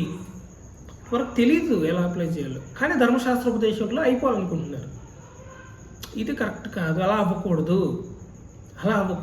జ్ఞానం ఉండి నేను బైబిల్ ఇంటర్ప్రిట్ చేయగలను అనుకుంటేనే బోధించాలి అనేది ఇక్కడ పౌలు గారి ఆర్గ్యుమెంట్ అది. సో అండర్స్టాండింగ్ దిస్ అని చెప్పి, the law is not laid down for the righteous person. ధర్మశాస్త్రం నీతిమంతుల కొరకు నియమించబడలేదు. ధర్మశాస్త్రము నీతిమంతుల కోసం నియమించబడలేదు. అదేంటి? ధర్మశాస్త్రం నియమించబడ్డం ఏంటి, నీతిమంతుల కోసం కాదేంటి? దీన్ని ఎలా అర్థం చేసుకోవాలి? The law is not laid down for a righteous person. నియమించబడ్డం అంటే మంచివారి కోసం నియమించబడలేదు అంటారు. అంటే ధర్మశాస్త్రం మధ్యలో వచ్చిందా, నియమించబడిందా? మరి అంతకు ముందు పరిస్థితి ఏంటి, ఎప్పుడు వచ్చింది, ఎందుకు వచ్చింది, దాని గురించి రాస్తున్న వచనం అన్నమాట ఇది. ఎవరి గురించి నియమించబడలేదు? నీతిమంతుల కోసం నియమించబడలేదు. ఇది లాస్ట్ వచనాల్లో ఉంటుంది, నీతిమంతునికి నియమింపబడలేదని. సో అక్కడ ఒక ప్రాబ్లం జరుగుతుంది, దానికి సొల్యూషన్ రాసుకుంటూ వస్తున్నారు అనమాట యేసుప్రభు. అంటే ధర్మశాస్త్రం ఎందుకు వచ్చింది, ఎప్పుడు వచ్చింది, ఎలా వచ్చింది, ఎవరి కోసం వచ్చింది, ఇది ఓల్డ్ టెస్టిమెంట్ గురించి ఇదంతా. ఇప్పుడు ఓల్డ్ టెస్టిమెంట్ గురించి అయితే the law is not laid down for a righteous person. So దీని గురించి కొంచెం డెప్త్కి వెళ్ళాల్సి వస్తుంది. సో చాలా జాగ్రత్తగా కాన్సన్ట్రేట్ చేస్తే కానీ అర్థం కాదు ఇది. ఇంకా ఇది థియలాజికల్ టాపిక్, చాలా డెప్త్కి వెళ్ళే టాపిక్, అంత ఈజీగా అర్థమయ్యేది కూడా కాదు. అందరూ కూడా ఎక్స్ప్లెయిన్ చేయరు దీన్ని, అంత తొందరగా ఎక్స్ప్లెనేషన్ కూడా అందరి దగ్గర దొరకదు. సో దీని అర్థం ఏంటంటే, ఆల్రెడీ గాడ్తో అలైన్ అయిన వారి కోసం ఆజ్ఞలు రాలేదు. ధర్మశాస్త్రం అంటే ఆజ్ఞలే కదా, ఆజ్ఞల చిట్ట, గ్రూప్ ఆఫ్ కమాండ్మెంట్స్. ఇది లా, ధర్మశాస్త్రం, ఓల్డ్ టెస్టిమెంట్. సో నేరస్తుల్ని అరికట్టడానికి వచ్చింది. ఇది అసలు ఎసెన్స్ కదా. అంటే ఆల్రెడీ గాడ్తో అలైన్ అయిన వారి కోసం ధర్మశాస్త్రం రాలేదు. అలైన్ అవ్వని నేరస్తులు ఉంటారు కదా, వాళ్ళని అరికట్టడానికి వచ్చింది. అంటే వాళ్ళని ఆపడానికి, స్టాప్ చేయడానికి వచ్చింది. ఏంటి ఎవిడెన్స్? అసలు లా ఎప్పుడు వచ్చింది? ఓల్డ్ టెస్టిమెంట్ అనేది ఎప్పుడు ఇవ్వబడ్డది? ఇప్పుడు ఓల్డ్ టెస్టిమెంట్లో నిత్యమైన కట్టడ అని ఉంటాయి. అబ్జర్వ్ చేశారు లేదు? ఇప్పుడు ఆ నిత్యమైన కట్టడ అన్నాడు కదా దేవుడు, ఇప్పటి వరకు వర్తించాలి కదా, ఎందుకు కొట్టివేయబడింది? నిత్యమైన కట్టడ అన్నాడు కదా అని క్వశ్చన్ వస్తుంది మనకి. ఎందుకంటే నిత్యమైన కట్టడ అన్న తర్వాత దేవుడు దాన్ని కట్ చేయకూడదు. అంటే new testament, new covenant, new promise old testament కన్నా ముందే నిర్ణయించబడి ఉండాలి. అప్పుడు ఓల్డ్ టెస్టిమెంట్ కొట్టేయడానికి మధ్యలో వచ్చింది మధ్యలో పోయింది అనడానికి అవకాశం ఉంది. అంతే కదా, ఇప్పుడు ముందు వచ్చింది దాన్ని కొట్టేసి కొత్తది రావడం అనేది ఇది సరైన పద్ధతి కాదు. కానీ ఒకటి వస్తుంది, కొన్నాళ్ళు టెంపరీది అన్నట్టుగా రావాలి ఓల్డ్ టెస్టిమెంట్. అప్పుడు న్యూ టెస్టిమెంట్ దేవుడు ఇచ్చాడంటే దానికి ఒక అర్థం ఉంది. ఇప్పుడు దేవుడు స్పెసిఫిక్గా అన్నిటి విషయంలో చాలా జాగ్రత్తగా ఉంటాడు కదా, అంటే మనుషుల్లాగా ఒకటి చెప్పి ఇంకోటి చేసేవారు కాదు. సో న్యూ టెస్టిమెంట్ గురించి ఓల్డ్ టెస్టిమెంట్ కన్నా ముందే చెప్పు ఉండాలి దేవుడు. And old testament just use and throw shaving blade లాంటిది అయి ఉండాలి. అంటే ఒక పర్పస్తో వచ్చింది పోయింది అన్నట్టుగా ఉండాలి, పర్మనెంట్ కాదన్నట్టుగా ఉండాలి. దానికి మనకు రీజనింగ్ కావాలి. సో ఇప్పుడు చదివే ప్రతి వచనం చాలా జాగ్రత్తగా చదవాలి. ప్రతి వచనం ఇప్పుడు చదువుతున్నాను చూడండి. అంటే ఓల్డ్ టెస్టిమెంట్ ఎప్పుడు వచ్చింది? గలతీ పత్రిక 3వ అధ్యాయం 16 నుండి 20 వచనాలు. ఓల్డ్ టెస్టిమెంట్ ఎప్పుడు వచ్చింది, లా ఎప్పుడు వచ్చింది? మరల ఎందుకు రిపీట్ చేస్తున్నానంటే అసలు గుర్తుండాలి నేను ఏం చెప్తున్నాను అనేది. గలతీ పత్రిక 3:16 నుండి 20. ఈ గలతీ పత్రిక నేపథ్యం ఏంటంటే, క్రిస్టియన్స్గా మారిన యూదులు ఉంటారు కదా, వాళ్ళు ఏం చేస్తున్నారంటే మరలా సున్నతి చేయించుకోవాలి అని, ఓల్డ్ టెస్టిమెంట్లో ఆజ్ఞలు పాటించాలని, యూదామతం అంటే యూదామత ఆచారాలు ఏవైతే ఉన్నాయో, సెరిమోనియల్ సివిల్ లాస్ ఉన్నాయో వీటిని మళ్ళీ పాటించాలి క్రిస్టియన్లోకి వచ్చిన తర్వాత కూడా. అంటే సున్నతి చేయించుకోవాలి. ఎవ్రీ క్రిస్టియన్ కూడా సున్నతి చేయించుకుంటేనే క్రిస్టియన్గా ఎంచబడతాడు అని చెప్పి ఇలా కొత్త మళ్ళీ వెనక్కి తీసుకెళ్తున్నారు అనమాట. ఇది ఓల్డ్ టెస్టిమెంట్ వైపు మరలా తిప్పుతున్నారు. వారి కోసం రాయబడిన పత్రిక గలతీ పత్రిక. అంటే ధర్మశాస్త్రాన్ని ఇప్పుడు ఏమంటారు, ఇన్వాలిడ్ చేయాలి, ఇంక ఇది మనకు అప్లై అవ్వదు అని కొట్టేయాలి. దానికోసం రీజనింగ్ ఇస్తున్న పత్రిక గలతీ పత్రిక. ఇప్పుడు ఇది గుర్తుపెట్టుకొని మీకు చదవండి, గలతీ పత్రిక బాగా అర్థమవుతుంది. ఓల్డ్ టెస్టిమెంట్ కొట్టివేయబడిందనే స్ట్రాంగ్ ఆర్గ్యుమెంట్ ఇచ్చే పత్రిక గలతీ పత్రిక. ఎందుకంటే సున్నతి ఆచారాలన్నీ ఇంకా మనకు వర్తించవు, పండగలు వర్తించవు అని గట్టిగా చెప్పే పత్రిక. అలాగ చెప్తున్న సందర్భంలోనే 3వ అధ్యాయం 16 నుండి 20 వచనాల వరకు ఓల్డ్ టెస్టిమెంట్ మధ్యలో వచ్చింది మధ్యలో పోతుంది అని చెప్పడం కోసం చెప్తున్న వచనాలు ఇవి. మిగతాదంతా మీరు ఇంటికి వెళ్ళి చదువుకుంటేనే అర్థమవుతుంది. సో అబ్రహామునకును అతని సంతానమునకును వాగ్దానములు చేయబడ్డాయి. ఆయన అనేకులను గూర్చి అన్నట్టు నీ సంతానములకును అని చెప్పక ఒకని గూర్చి అన్నట్టే నీ సంతానమునకును అనేను. ఆ సంతానము క్రీస్తు. ఈ వచనం మీకు తెలిసే ఉంటుంది. ఇది ఆదికాండం 12:7లో ఈ వచనాలు కనబడతాయి అన్నమాట. నేను చెప్పున్నది ఏమనగా 430 సంవత్సరములైన తర్వాత వచ్చిన ధర్మశాస్త్రము, అంటే ఈ వాగ్దానం చేయబడిన తర్వాత, అబ్రహాంకి వాగ్దానం చేయబడిన తర్వాత, నీ సంతానము అని చెప్పి వాగ్దానం చేయబడిన తర్వాత 430 సంవత్సరాల తర్వాత ధర్మశాస్త్రం వచ్చింది. ఎవరి ద్వారా? మోషే ద్వారా ధర్మశాస్త్రం వచ్చింది కదా. వాగ్దానమును నిరర్ధకము చేయునంతగా పూర్వమందు దేవుని చేత స్థిరపరచబడిన నిబంధనను కొట్టివేయదు. అంటే కొత్త నిబంధన ఎప్పుడు వచ్చింది? 430 సంవత్సరాలు ఎగో, ఓల్డ్ టెస్టిమెంట్ రాకముందు న్యూ టెస్టిమెంట్ ప్రామిస్ చేయబడింది. కాబట్టి ముందు ప్రామిస్ చేయబడిన న్యూ టెస్టిమెంట్ని ఈ మధ్యలో వచ్చిన లా ఓల్డ్ టెస్టిమెంట్ కొట్టివేయదు. అర్థమవుతుంది అనుకున్నాను. ఆ స్వాస్థ్యము ధర్మశాస్త్ర మూలముగా కలిగిన యెడల ఇక వాగ్దాన మూలముగా కలిగినది కాదు. ఏ స్వాస్థ్యము? పరలోకం.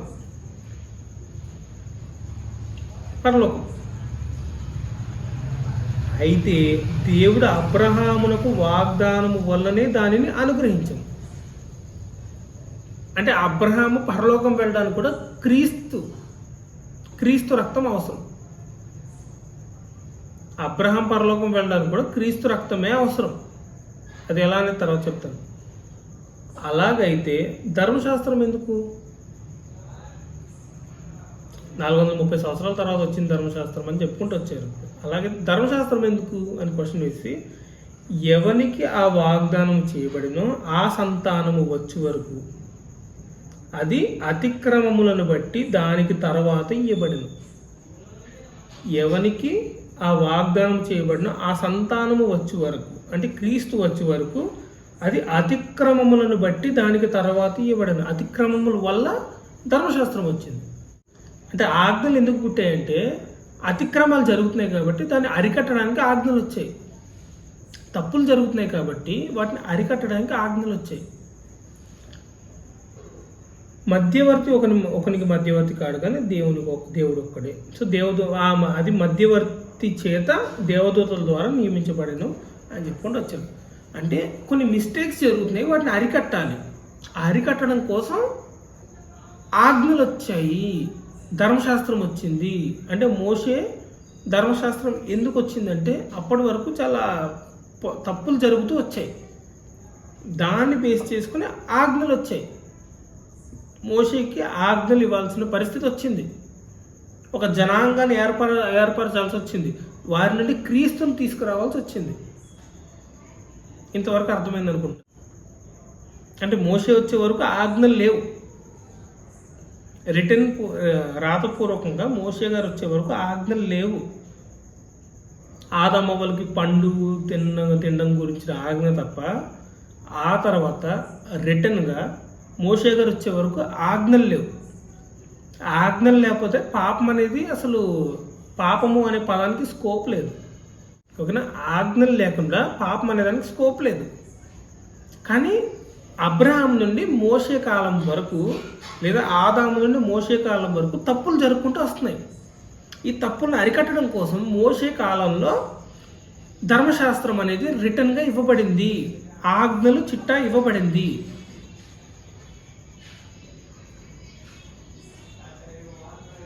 మరి ఆదాము నుండి అంటే ఆదాము గారికి తీర్పు ఎలా జరిగింది? పండు తినకపోవడం ద్వారా తీర్పు అనేది ఉందనుకుందాం. ఎందుకంటే ఆజ్ఞ అనేది ఉంది. ఆదాము తర్వాత మోషే గారి వరకు ఆజ్ఞలు లేవు. ఆజ్ఞలు లేకుండా తీర్పు ఎలా జరుగుంటుంది? ఇప్పుడు ఒక ఎగ్జాంపుల్ చెప్తాను. ఇప్పుడు రాంగ్ రూట్, కామన్ సెన్స్. ఇప్పుడు రాంగ్ రూట్ అనేది తప్పు, దానికి ఫైన్ అనేది లేదనుకుందాం. ప్రస్తుతానికి రాంగ్ రూట్కి ఫైన్ అనేది లేదు అనుకుందాం. ఇప్పుడు కామన్ సెన్స్తో ఆలోచిస్తే రాంగ్ రూట్ అనేది తప్ప ఒప్ప? అసలు ఫైన్ అనేది లేదు, ఫైన్ పెట్టలేదు అనుకుందాం. రాంగ్ రూట్ వెళ్తే ఫైన్ అనేది ఆజ్ఞ రాలేదు. ఇంకా జస్ట్ కామన్ సెన్స్తో ఆలోచిస్తే రాంగ్ రూట్ వెళ్ళడం అంటే ఇది రైట్, ఇలా left side of the road వెళ్ళాలి. ఆ లెఫ్ట్ సైడ్లో నువ్వు రివర్స్ రాంగ్లో వస్తున్నావు అంటే తప్ప కరెక్టా? కామన్ సెన్స్తో ఆలోచిస్తే తప్పే. ఇప్పుడు పోలీస్ వచ్చి నేను ఆపుతాడా? ఫైన్ కట్టంటారా? అనలేరు, శిక్షించలేరు. ఎందుకు? ఈ రాంగ్ రూట్కి ఫైన్ అనేది ఇంప్లిమెంట్ చేయబడలేదు, ఆజ్ఞ ఇవ్వబడలేదు. కాబట్టి ఆజ్ఞ ఇవ్వబడితే వచ్చి ఫైన్ వేయడానికి ఉంటుంది, శిక్షించడానికి ఉంటుంది, లేదా గద్దించడానికి ఉంటుంది, ఏమన్నా మనల్ని కోపడడానికి ఉంటుంది. ఇప్పుడు రాంగ్ రూట్ రావడం ద్వారా చాలా యాక్సిడెంట్స్ జరుగుతున్నాయి అనుకుందాం. అప్పుడు ఏం చేశారంటే రాంగ్ రూట్ తప్పు అని ఒక ఆజ్ఞ రాబడ్డది. ఆజ్ఞ రాకముందు రాంగ్ రూట్ తప్పే, ఆజ్ఞ వచ్చిన తర్వాత కూడా రాంగ్ రూట్లో రావడం తప్పే. ఎప్పుడైనా ప్రమాదమే అది. కానీ ఆజ్ఞ వచ్చినప్పుడే ఇది తప్పు అని స్పెసిఫిక్గా ఒక స్కేల్ వేసి చెప్పడానికి ఉంటుంది. దీని ప్రకారం తప్పు, IPC section so and so ప్రకారం ఇది తప్పు అని చెప్పడానికి ఉంటుంది. ఐపీసీలో సెక్షనే లేదనుకోండి, ఇది తప్పు అని చెప్పడానికి ఉంటుంది, సైలెంట్గా ఉండాల్సి వస్తుంది. కానీ దేవుడి విషయంలో అలా కాదు. అందుకే రోమపత్రిక 5:12 నుండి 14 వరకు చదువుతాను చూడండి చాలా జాగ్రత్తగా. తర్వాత మళ్ళీ ఇంకొక వచనాలు తీస్తాను. అంటే ఇప్పుడు ఆజ్ఞ అతిక్రమమే పాపం, ఆజ్ఞ అతిక్రమమే పాపం, పాపం వల్ల వచ్చే జీతం మరణం. ఇప్పుడు ఆదాము నుండి ఆదాము చనిపోయాడంటే ఓకే, పండు తిన్నాడు, ఆజ్ఞను అతిక్రమించాడు, ఆ మరణం వచ్చింది అనుకున్నాం. ఇప్పుడు ఆదాము నుండి మోషే వరకు కూడా మరణం ఏలింది. దేన్ని బేస్ చేసుకొని మరణం వచ్చింది? వీళ్ళకి ఆజ్ఞ లేదు కదా, మరణం ఎందుకు వచ్చింది? ఇది మనకు వచ్చే క్వశ్చన్. ఆజ్ఞ లేనప్పుడు మరణం ఎందుకు వచ్చింది, ఇది మనకు వచ్చే క్వశ్చన్ కదా. సో రోమపత్రిక 5వ అధ్యాయము 12 నుండి 14 వరకు చదివి మళ్ళీ వేరే వచనాలు చూపిస్తాను, ఒకసారి చూడండి. రోమపత్రిక 5వ అధ్యాయం 12 నుండి 14 వరకు. ఇట్లుండగా ఒక మనుష్యుని ద్వారా పాపమును, పాపము ద్వారా మరణమును లోకములో ఎలాగూ ప్రవేశించునో అలాగుననే మనుష్యులందరూ పాపము చేసినందున మరణము అందరికీ సంప్రాప్తమైన. అందరం పాపం చేశాం కాబట్టి అందరం చనిపోతున్నాం. పాప ఫలితమే మరణం. అయితే ఏలైనా ధర్మశాస్త్రం వచ్చిన కనుక పాపము లోకములో ఉండెను. ధర్మశాస్త్రం వచ్చింది కాబట్టి పాపం ఉంది, అంతే కదా. ఇప్పుడు రాంగ్ రూట్ అనేది తప్పు అని వచ్చింది కాబట్టి అది తప్పు అని చెప్పగలుగుతున్నాం మనం. రాంగ్ రూట్ తప్పు అని ఒక ఆజ్ఞ రాలేదనుకోండి, రాంగ్ రూట్ తప్పు అని చెప్పి నేను మెన్షన్ చేయడానికి నాకు స్కేల్ ఉండదు అక్కడ. అది చెప్తున్నారు ఇక్కడ. ధర్మశాస్త్రము వచ్చినది కనుక లోకములో పాపము లోకములో ఉండెను. కానీ ధర్మశాస్త్రము లేనప్పుడు పాపము ఆరోపింపబడదు. ధర్మశాస్త్రం లేనప్పుడు పాపము ఆరోపించబడదు. అంటే దీని ప్రకారం పాపం అని చెప్పడానికి లేదు. అయినను ఆదాము చేసిన అతిక్రమమును పోలి పాపము చేయని వారి మీద కూడాను ఆదాము మొదలుకొని మోషే వరకు మరణము ఏలెను.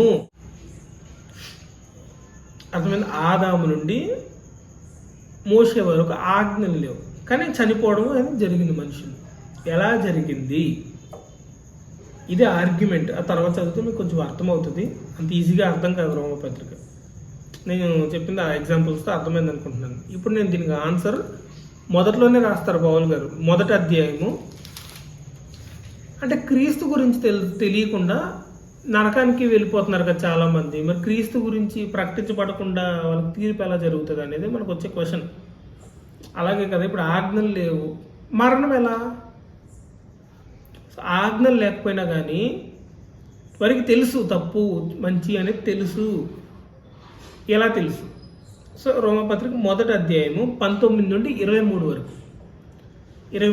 ఇవి అసలు నోటెడ్గా పెట్టుకోవాల్సిన వచనాలు, ఇవి గుర్తుపెట్టేసుకోండి. చూడండి, రోమపత్రిక 1వ అధ్యాయం 19 నుండి 23 వరకు. ఎందుకనగా దేవుని గూర్చి తెలియశక్యమైనది ఏదో అది వారి మధ్య విషదమై ఉన్నది. దేవుడు అది వారికి విషదపరిచెను. తెలియచేశాడు దేవుడి గురించి ఏమేమి అవసరమో తెలియచేశాడు దేవుడు. చూడండి, ఇప్పుడు ఆయన అదృశ్య లక్షణములు అనగా ఆయన నిత్యశక్తియు దేవత్వమును జగదుత్పత్తి మొదలుకొని సృష్టింపబడిన వస్తువులను ఆలోచించటం వలన. అంటే యేసు ప్రభు గురించి తెలియకపోయినా ఈ సృష్టిని ఎప్పుడైతే నేను చూస్తానో, సృష్టిలోని వస్తువులు ఏదైతే చూస్తానో నాకు ఆటోమేటిక్గా ఏం స్ట్రైక్ అవుతుంది? దీని వెనకాల ఎవరో ఉన్నారు, దీన్ని ఎవరో సృష్టించారో నాకు అర్థమవుతుంది. అంటే ఈ వస్తువులను ఎప్పుడైతే ఆలోచిస్తాను, ఇంటలెక్చువల్గా ఉంటానో నేను, అంటే బుర్ర కొంచెం వాడతాను, బ్రెయిన్ కొంచెం వాడతాను, అంటే ఒక పక్షి ఎలా ఎగురుతుంది, లేకపోతే ఈ చెట్లు ఎలాగే ఎదుగుతున్నాయి, ఇలా ఈ సృష్టిని ఎప్పుడైతే ఆలోచిస్తానో నేను, దీని వెనకాల ఎవరు ఉన్నారని నాకు ఆటోమేటిక్గా అర్థమవుతుంది. ఆ దేవుడు అలాంటి మనస్సాక్షిని ప్రతి ఒక్క మనిషిలో పెట్టాడు. ఇప్పుడు చూడండి, కనుక వారు నిరుత్తరులై ఉన్నారు. నాకు సువార్త అందలేదు కాబట్టి నన్ను నరకంలో వేయకూడదు అనడానికి లేదు.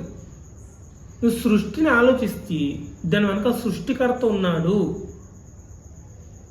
అని ఎప్పుడైతే గ్రహిస్తావో నీ దగ్గర సువార్త వెంటనే వచ్చేస్తుంది. నీ దగ్గర సువార్త రావట్లేదండి కొన్ని ప్రాంతాల్లోకి, వారికి సువార్త వెళ్ళినా వారు మారరు అని అర్థం.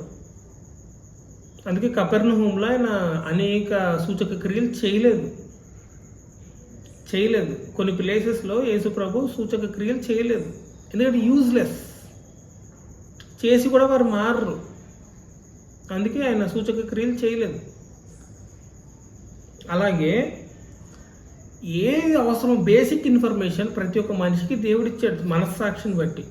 సో మనస్సాక్షిని బట్టి తీర్పు జరిగింది ఆదాము మొదలుకొని మోషే వరకు. ఆ వచనం కంటిన్యూ చేస్తున్నాను. ఆయన మరియు వారు దేవునిని ఎరిగియు ఆయనను దేవునిగా మహిమపరచలేదు, కృతజ్ఞతాస్థుతులు చెల్లింపను లేదు, కానీ తమ వాదముల యందు వ్యర్థులైరి. వారి అవివేక హృదయము అంధకారమయమాయను, తాము జ్ఞానులమని చెప్పుకొనుచు బుద్ధిహీనులైరి. వారు అక్షయుడకు దేవుని మహిమను క్షయమగు మనుష్యుల యొక్కయు పక్షుల యొక్కయు చతుష్పాద జంతువుల యొక్కయు పురుగుల యొక్కయు ప్రతిమా స్వరూపముగా మార్చిరి. ఇప్పుడు లోకంలో ఏ విగ్రహమైనా తీసుకోండి, లోకంలో ఏ విగ్రహమైనా తీసుకోండి, ఇక్కడ రాయబడిన వీటిలో నుండే ఉంటాయి. మనుషుల యొక్కయు, మనిషిని విగ్రహంగా చేసుకున్నాడు మానవుడు. పక్షుల యొక్కయు, సో విగ్రహాలు ఏదైనా తీసుకుని ఏదో ఒక పక్షి ఉంటుంది అందులో. అలా పక్షుల్ని విగ్రహంగా చేసుకుని పక్షుల్ని దేవుడిగా పూజించే అలాంటి విగ్రహాలు ఉంటాయి.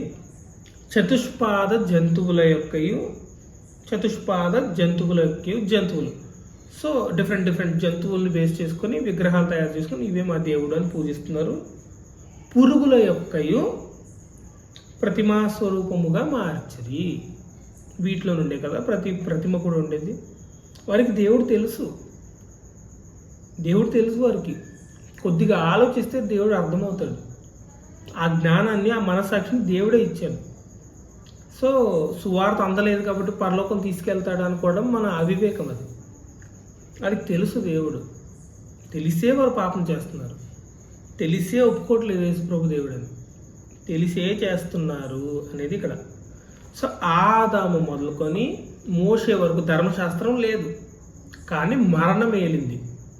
చనిపోయారు జనాలు. ఎలా చనిపోయారంటే వారి మనస్సాక్షిని వ్యతిరేకించి సృష్టిని ఆలోచించకపోవడం వల్ల దేవుడు వారికి అర్థం కాలేదు కాబట్టి వారి మనస్సాక్షిని వ్యతిరేకించి పాపం చేశారు కాబట్టి వారు పరలోకానికి అర్హులు కాలేదు, పశ్చాత్తాపడలేదు. దేవుణ్ణి అర్థం చేసుకునే ప్రయత్నం చేసి కూడా విగ్రహంలో దేవుని చూడడం మొదలుపెట్టారు. ఇవన్నీ తప్పులే.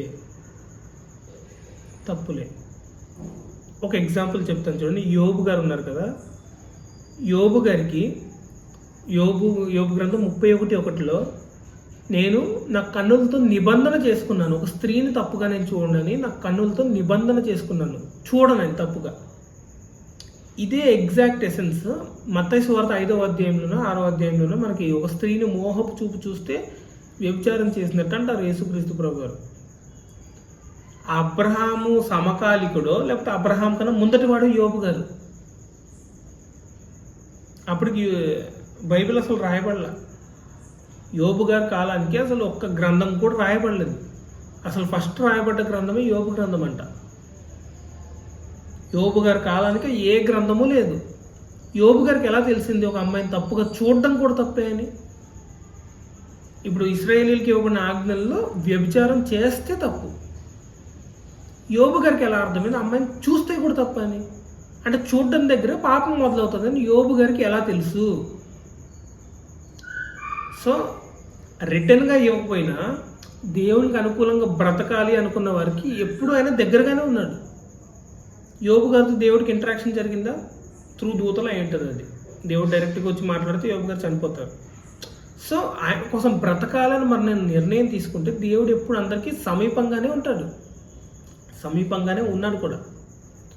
సో ఆజ్ఞ లేకపోయినా కానీ యోబు గారికి ఏం తెలుసు అంటే ఒక అమ్మాయిని తప్పుగా చూడకూడదని తెలుసు, బలులు అర్పించాలని తెలుసు, అంటే పాపముకి ప్రాయశ్చిత్తం బలి అని తెలుసు. ఎలా తెలుసుంటుంది? ఆదమ్మ వాళ్ళు పాపం చేసినప్పుడు అక్కడ బలి జరగడం ద్వారానే కదా వాళ్ళకి ఒళ్ళు కప్పబడింది, అటోన్మెంట్ అనేది జరిగింది. కప్పబడడం, వారికి పాపం కప్పబడింది దేని ద్వారా? రక్తం చిందించడం ద్వారా. హేబేల్కి ఎలా తెలుసు అర్పణ ఇవ్వాలని? శ్రేష్టమైనది ఇవ్వాలని ఎలా తెలుసు? ది బెస్ట్ ఇవ్వాలని ఎలా తెలుసు? సో కామన్ సెన్స్ చూస్తే అర్థమైపోయేది, లేకపోతే ఆదమవ్వలు చెప్పు ఉండాలి. అంటే రక్తం చిందించబడటం అనేది అవసరం అని బేసిక్ కామన్ సెన్స్. పాపాలు కడగబడాలంటే అంటే చెప్పకపోయినా యోబు గారు ఫాలో అయ్యారు, రిటర్న్గా రాయకపోయినా. అబ్రహాముకి కానుక ఇవ్వాలని ఎలా తెలిసింది? ఇవన్నీ కూడా ఒక కామన్ సెన్స్లో పెట్టాడు దేవుడు. అంటే ఆజ్ఞలు ఇవ్వాలనుకోలేదు. కానీ ఏం జరిగిందంటే పాపాలు అనేవి ఏమంటారు ఎక్కువైపోతున్నాయి. ఇది తప్పు అని చెప్పి దాన్ని బేస్ చేసుకొని వారిని శిక్షించాలన్నా, వాటిని అరికట్టాలన్నా ఒక ఆజ్ఞ అనేది ఒక హేతువు కావాలి. దీన్ని బేస్ చేసుకొని నువ్వు చేసేది తప్పు అని చెప్పడం కోసం ఒక బేస్ అనేది కావాలి, ఒక స్కేల్ అనేది కావాలి. దానికోసం వచ్చిందే ఓల్డ్ టెస్ట్మెంట్ లా. ఇది సివిల్ సెరిమోనియల్ లాస్. మోరల్ లా ఎప్పుడు ఉంది, కానీ రిటర్న్గా ఇవ్వాల్సిన పరిస్థితి ఎందుకు వచ్చింది అంటే దీన్ని బేస్ చేసుకుని నువ్వు చేసిన తప్పు అని వారిని శిక్షించడానికి. ఇది నేను చెప్పాలనుకున్నది ఇప్పటిదాకా. ఏది the law is not laid down for a righteous person అంటే యోబు గారు లాంటి వాళ్ళు మంచి వాళ్ళ కోసం కాదు. అంటే యోబు గారు చెడ్డవాడే, నీతిమంతుడు లేడు, ఒక్కడు లేడు. యోబు గారు కూడా యేసు ప్రభు మీద ఆధారపడాల్సిందే. కానీ అల్టిమేట్గా ఏంటంటే మంచి చేయాలనే ఉద్దేశం ఉన్నవారి కోసం ఆజ్ఞలు అవసరం లేదు. వాళ్ళకి ఆజ్ఞలు ఇవ్వబడకపోయినా వారు మంచిగానే బ్రతికారు. చెడు చేసుకుంటూ వెళ్ళిపోయే వాళ్ళని ఆపడం కోసమే ఆజ్ఞ. అంటే రైట్ రూట్లో వెళ్ళే వారి కోసం కాదు. రాంగ్ రూట్ అనే ఒక ఆజ్ఞ వచ్చింది. రాంగ్ రూట్లో వెళ్తూ చాలామంది వెళ్ళిపోతూ ఎక్కువ యాక్సిడెంట్లు చేస్తే రాంగ్ రూట్ తప్పు అని ఒక ఆజ్ఞ వస్తుంది. అందరూ రైట్ రూట్లోనే వెళ్తే ఆజ్ఞ రాదు కదా, అవసరం లేదు కదా. రాంగ్ రూట్ వెళ్ళడం ఎప్పుడు తప్పే. అలా ఇక్కడ కూడా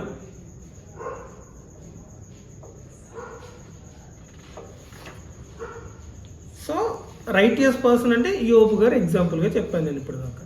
సో వాళ్ళ లాంటి వాళ్ళ కోసం కాదు,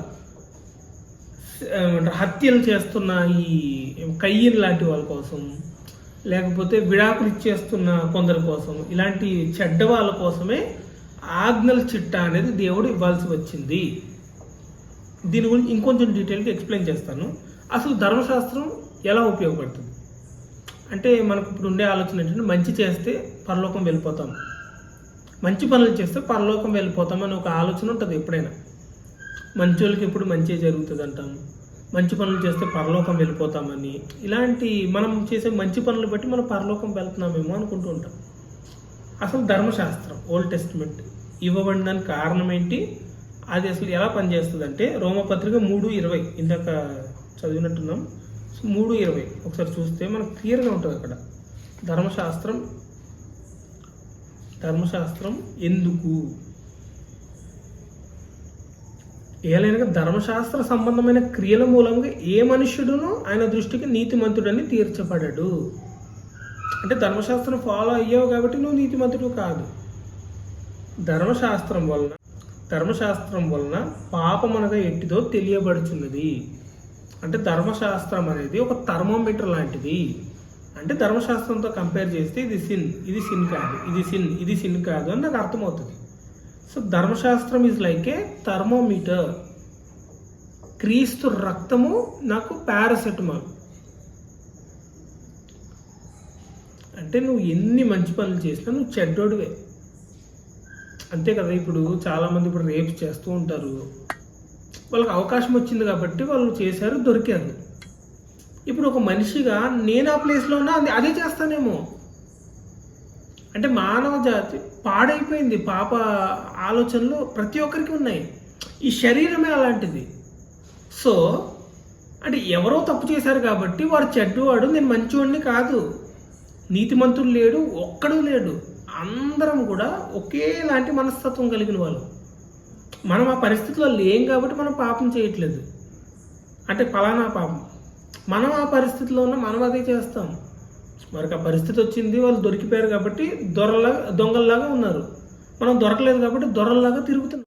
అందుకే యేసు ప్రభు అంటారు, ఒక స్త్రీని మోహపు చూపుతో చూడటమే వ్యభిచారం అంటారు. అందుకే ఎందుకంటే ఒక క్రిస్టియన్ ఆలోచన విధానం ఇలా ఉండాలి. చూసే దగ్గర నియంత్రించుకోగలిగేలాగా ఆ స్టేజ్లో ఉండాలి. ఎందుకంటే చూసే దగ్గర నువ్వు నియంత్రించుకోకపోతే అలాంటి పరిస్థితులకు వెళ్తే నువ్వు కూడా వెళ్ళి రేప్ చేస్తావు, నువ్వు కూడా వెళ్ళి వ్యభిచారం చేస్తావు, నువ్వు కూడా వెళ్ళి దొంగతనం చేస్తావు. చూసిన దగ్గర నియంత్రించుకోగలిగే స్టేజ్లో ఆ అంతస్తులో మనం ఉండాలనేది యేసుప్రభు కోరుకున్నది. ఇది దేవుడి ఆలోచన. దొంగిలించడం కాదు, దొంగిలించాలన్న ఆలోచన దగ్గరే పాపం స్టార్ట్ అయిపోతుంది. దొంగిలించాలన్న ఆలోచన వస్తే నువ్వు దొంగిలించినట్టే దేవుడి దృష్టికి. అది ఇక్కడ నుండి స్టార్ట్ అవుతుంది. ఇక్కడ నియంత్రిస్తున్నాడు దేవుడు అనమాట. ఇక్కడ వరకు అర్థమైంది అనుకుంటున్నాను. అంటే ధర్మశాస్త్రాన్ని బేస్ చేసుకొని పాపం అంటే ఏంటో తెలుస్తుంది నాకు. కానీ పాపం కొట్టివేయబడదు. ఓల్డ్ టెస్టిమెంట్లో అయితే బలి, న్యూ టెస్టిమెంట్లో అయితే యేసు ప్రభు. అది ఛాయ, ఇది నిజ స్వరూపం అల్టిమేట్గా. సో నా బదులు శిక్ష జరగాలి. అక్కడ శిక్ష జరగాలి. వీళ్ళు ఏం చేస్తున్నారు? మీరు మంచి పనులు చేస్తే పరలోకం వెళ్తారు, మీరు చికెన్ మానేస్తే పరలోకం వెళ్తారు, పెళ్లి చేసుకోకపోతే పరలోకం వెళ్తారని క్రియల వైపు టర్న్ చేస్తున్నారు. సో ధర్మశాస్త్ర సంబంధమైన క్రియలు పరలోకానికి తీసుకెళ్ళవు. పాపం అంటే ఏంటో తెలియజేస్తాయి అంతే ధర్మశాస్త్రం. నువ్వు అది ఫాలో అవ్వడం వల్ల పరలోకానికి వెళ్ళవు. ఎందుకు వెళ్ళమంటే అది కూడా నేను చెప్తాను. కానీ బట్ ఫర్ అని ఉంది చూడండి ఇక్కడ. మళ్ళీ నెక్స్ట్ బట్ ఫర్, కానీ అని ఉంది. బట్ ఫర్ దీన్ని కొంచెం డీటెయిల్గా డిస్కస్ చేద్దాం. అంటే ఎందుకు వచ్చింది ధర్మశాస్త్రం, దీన్ని ఇంకొంచెం డీటెయిల్గా ఎక్స్ప్లెయిన్ చేయడానికి ట్రై చేస్తాను. కొంచెం డీటెయిల్గా వెళ్తాను దీనికి. సో గలతీ పత్రిక 3:19 ఇందాక చదివిందే 3:19 ఒకసారి చూస్తే ఇంకా క్లియర్గా మనం డిస్కస్ చేయొచ్చు దీని గురించి. గలతీ పత్రిక 3:19.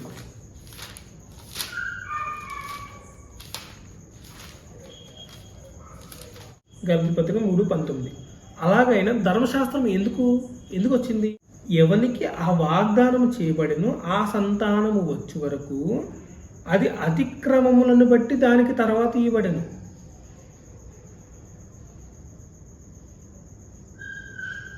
It was added because of transgressions అని ఉంది ఇంగ్లీష్లో చూస్తే. It was added because of transgressions. అంటే ధర్మశాస్త్రం రాకపోతే పరిస్థితి ఏంటంటే, ధర్మశాస్త్రం రాకపోతే పరిస్థితి ఎలా ఉండేది అంటే, ఇందాక అదే ఎగ్జాంపుల్ తీసుకుందాం మళ్ళీ. ఇప్పుడు రాంగ్ రూట్లో చాలా మంది వెళ్ళడం మొదలు పెట్టారు. ఇప్పుడు ఏమవుతుంది? అక్కడ యాక్సిడెంట్లు జరిగి చాలా ప్రాణ నష్టం జరుగుతుంది. ఇప్పుడు ఒక ఆజ్ఞ అనేది రాలేదనుకో, రాంగ్ రూట్ ఆల్రెడీ సిన్నే. కాకపోతే ఆజ్ఞ ఎప్పుడైతే రాలేదో శిక్ష వేయడానికి ఉంటుంది. శిక్ష వేయకపోతే భయం ఉండదు. భయం లేకపోతే ఈ రాంగ్ రూట్ వెళ్ళడం అనేది ఆపడం జరగదు. ఆపామనుకోండి ఆజ్ఞ లేకుండా, నువ్వెవరు నాకు చెప్పడానికి, దేన్ని బట్టి చెప్తున్నావు అబద్ధమని, తప్పని దేన్ని బట్టి చెప్తున్నావు అని అడుగుతాడు. మన దగ్గర స్కేల్ ఉండదు చూపించడానికి. శిక్షించాలి, ఎలా శిక్షిస్తాం? స్కేల్ లేదు. సో దీన్ని బట్టి ఏమైపోతుంది? ఇప్పుడు చాలా అతిక్రమాలు జరిగిపోతున్నాయి, చాలా నష్టం జరిగిపోతుంది. అందుకు ఏం జరిగింది? ఇక్కడ రాంగ్ రూట్ వెళ్తే ఇంత ఫైన్ అనేది వేయాల్సి వచ్చింది. అలాగే ఇది కూడా బికాస్ ఆఫ్ ట్రాన్స్గ్రెషన్స్, అంటే అతిక్రమాలు ఎక్కువయ్యే కొద్దీ ఆజ్ఞలు చిట్టా ఇవ్వబడింది. అలా కొన్ని ఆజ్ఞలు ఇచ్చిన తర్వాత విడాకులు అనే ఆజ్ఞ వెంటనే ఇవ్వలేదు దేవుడు. విడాకులు అనే ఆజ్ఞ, పరిత్యాగ పత్రిక అనే ఆజ్ఞ వెంటనే ఇవ్వలేదు. చాలా కాలం తర్వాత ఇస్తాడనమాట ఇశ్రాయేలీయులకి. అందుకే ఇందాక యేసు ప్రభు అంటారు కదా, మీ హృదయ కాఠిన్యమును బట్టి విడాకులు అనేది ఏమంటారు ఇవ్వబడింది. విడాకులని చట్టం రావడానికి కారణం మీ హృదయ కాఠిన్యం. అంటే విడాకులైన కాన్సెప్ట్ దేవుడి ఆలోచనలో లేదు. దేవుడి ఆలోచనలో విడాకులు అనే ఆలోచన లేదు. కానీ మీ హృదయ కాఠిన్యంను బట్టి విడాకులు అనే కాన్సెప్ట్ తీసుకురావాల్సి వచ్చింది. తీసుకొచ్చిన మీరు విడిపోవాలని కాదు తీసుకొచ్చింది. అంటే విడాకులు ఉన్నాయి కాబట్టి మీరు విడిపోండి అని దేవుడు అనుమతించినట్టు కాదు.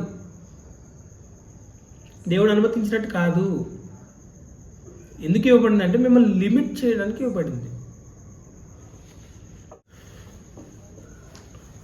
మీ హృదయ కాఠిన్యంను బట్టి పరిత్యాగ పత్రిక అనే కాన్సెప్ట్ వచ్చింది అని చెప్తున్నారు. అంటే పరిత్యాగ పత్రిక ఇచ్చేసుకోండి అని దేవుడు అన్నట్టు కాదు అది. అంటే మీరు ఎలాగో వినట్లేదు కాబట్టి కనీసం పరిత్యాగ పత్రిక అనేది ఇచ్చి విడిపోండి అన్నట్టుగా ఇచ్చారనమాట. అందుకని అలా ఇచ్చారనమాట. అంటే అసలు విడాకులు అనేది కాన్సెప్ట్ ఎందుకు వచ్చిందంటే, అప్పటి వరకు ఏం చేస్తున్నారంటే ఇశ్రాయేలీలు పెళ్లి చేసుకోవడం విడిచిపెట్టేయడం లాంటివి చేస్తున్నారు. ఇప్పుడు ఒక అమ్మాయిని పెళ్లి చేసుకొని విడిచిపెట్టేస్తే వాళ్ళ సోషల్ స్టేటస్ ఎలా ఉంటుందో ఆలోచించండి ఒకసారి. చుట్టూరా ఉండేవాళ్ళు వారిని గౌరవిస్తారు, కనీసం గౌరవించరు. వారికంటూ ఇంకేముండదు లైఫ్. ఈ మెన్ ఏం చేస్తున్నాడు, ఇష్టం వచ్చినట్టు పెళ్లి చేసుకొని విడిచిపెట్టేస్తున్నాడు. వేరే వాళ్ళు వీళ్ళు పెళ్లి చేసుకోరు. అసలు చాలా సోషల్గా చాలా బ్లేమ్ అనేది, చాలా ఎమోషనల్ ట్రామాకి గురైపోతారు వీళ్ళు. ఇలాగా అన్యాయం జరిగిపోతుంది చాలా స్త్రీలకు అనమాట. సో సివిల్ లా వచ్చి విడాకులని కాన్సెప్ట్ వస్తే ఏమవుతుందంటే, ఇప్పుడు విడాకులు ఊరికే ఇవ్వడానికి కుదరదు, సాక్షులు ఉండాలి, ఏదో ఒక స్ట్రాంగ్ రీజన్ ఉండాలి. రీజన్ లేకుండా విడాకులు ఇవ్వడానికి ఉండదు. ఇప్పుడు ఏం చేస్తారు వీళ్ళు, విడాకులు అనేది ఉంది కాబట్టి పరిత్యాగ పత్రిక ఇచ్చే విడిచిపెట్టాలి కాబట్టి పరిత్యాగ పత్రిక ఇచ్చి విడిచిపెడితే ఇప్పుడు స్త్రీ చేతిలో పరిత్యాగ పత్రిక అనేది ఉంటుంది, విడాకుల నోటీస్ అనేది ఆ పత్రం ఉంటుంది. సో లీగల్గా జరిగింది కాబట్టి, అందరి సమక్షంలో జరిగింది కాబట్టి తను వేరే వాళ్ళని పెళ్లి చేసుకోవడానికి కూడా ఒక అవకాశం ఉంటుంది కనీసం. ఆర్ సోషల్గా బ్లేమ్ అవ్వద్దు, ఇదిగో లీగల్గా జరిగింది అని చెప్పి తనకి ఒక ఏమంటారు స్టేటస్ అనేది ఉంటుంది, తనకు రక్షణ ఉంటుంది. లేదు ఇంత పెద్ద ప్రాసెస్ ఫాలో అవ్వడం అవసరమా అని చెప్పి ఈ మగాడు, ఈ మేల్ ఎవరైతే ఉన్నారో విడిపించుకోవడమైనా మానేస్తాడు. అంటే కంట్రోల్ అవుతుంది సిన్, పాపం అనేది కంట్రోల్ అవుతుంది. అందుకు పరిత్యాగ పత్రిక వచ్చింది. అది కూడా ద్వితీయోపదేశ కాండంలో అనుకుంటే ఇస్తాడు. నిర్గమ కాండంలో ధర్మశాస్త్రం ఇవ్వబడితే ద్వితీయోపదేశ కాండంలో అనుకుంటా. అంటే ఒక్కొక్క పొరపాట్లు జరిగే కొద్దీ ఒక్కొక్క ఆజ్ఞలు యాడ్ అయ్యి 613 ఆజ్ఞలు ఉంటాయి ఓల్డ్ టెస్టిమెంట్లో మొత్తం. అంటే ఒక ఆజ్ఞ ఇవ్వబడ్డది, ఇప్పుడు ఇంకొక తప్పు జరుగుతుంది అనుకోండి, దాన్ని అరికట్టడం కోసం ఇంకో ఆజ్ఞ, ఇంకో దాన్ని అరికట్టడం కోసం ఇంకో ఆజ్ఞ, అలా అరికట్టడం కోసం అలా ఆజ్ఞలు యాడ్ అయ్యాయి అనమాట. అలా వచ్చినవే ఆజ్ఞలు. ఓకే, ఇంతవరకు అర్థమైంది అనుకుంటున్నాను. సో సివిల్ లా ఎందుకు ఇవ్వబడ్డది, ఇప్పుడు ఆజ్ఞలు ఎందుకు వచ్చాయి, టు లిమిట్ సిన్, పాపాన్ని లిమిట్ చేయడానికి వచ్చింది. ఎలా లిమిట్ చేస్తుంది? సో సివిల్ లా ఏంటి, ఇప్పుడు వ్యభిచారం చేస్తే రాళ్లతో కొట్టి చంపేయడం. ఇప్పుడు అందరి ముందు చంపేస్తే ఇంకొకరికి భయం ఉంటుందా? ఖచ్చితంగా ఉంటుంది. ఇప్పుడు చేయాలనిపించినా చేయడు, తప్పు చేయాలనిపించినా చేయడు. అలా లిమిట్ అవుతుంది. అంటే శిక్ష, కోర్టుకి వెళ్ళాలి, శిక్ష అనుభవించాలి. సో భయంతో ఏమవుతుందంటే కంట్రోల్ అవుతుంది. సో పెనాల్టీ ఎంత పెద్దగా ఉంటుందో పాపం అంతా కంట్రోల్డ్గా ఉంటుంది. ఇప్పుడు మన ఇండియాలో రేప్ చేస్తే వెంటనే శిరచ్ఛేదనం, వెంటనే చంపేస్తామని ఒక రూల్ తీసుకురామని చెప్పండి, ఇంకా రేపులే జరగవు. అమ్మో అంత పెద్ద శిక్ష అంటే ఇంకా మనం ఏం చేయలేము. సో పెనాల్టీ ఎంత గట్టిగా ఉంటుందో పాపం అంత కంట్రోల్డ్గా ఉంటుంది. అంటే ఇప్పుడు హెల్మెట్ పెట్టుకోకపోతే 10,000 రూపాయలు ఫైన్ వేస్తే అందరూ హెల్మెట్ పెట్టుకొని తిరుగుతారు. పెనాల్టీ స్ట్రిక్ట్గా ఉండాలి ఎప్పుడైనా. అది మనకు ఆశీర్వాదకరం. ఆఫీస్కి 9 o'clock షార్ప్గా లేకపోతే హాఫ్ శాలరీ కట్ అనేది ఆశీర్వాదకరం. డిసిప్లైన్ చేస్తుంది అది, డిసిప్లైన్ అది అలానే ఉండాలి. అంత స్ట్రిక్ట్గా ఉంటేనే మనం కరెక్ట్గా ఉంటామని అర్థం. అంటే పరిస్థితులను బేస్ చేసుకుని ఒక్కొక్క లా యాడ్ అవుతూ వచ్చిందనమాట ధర్మశాస్త్రం. సో ధర్మశాస్త్రం అసలు ఇవ్వాలన్న ఆలోచన దేవుడికి లేదు. ఈ పరిస్థితులను బేస్ చేసుకొని ఒక్కొక్కరు పాపం చేసుకుంటూ వెళ్ళిపోతే ఇంకా చంపుకుంటూ వెళ్ళాలి అందరినీ. అందుకు వచ్చింది సివిల్ లా.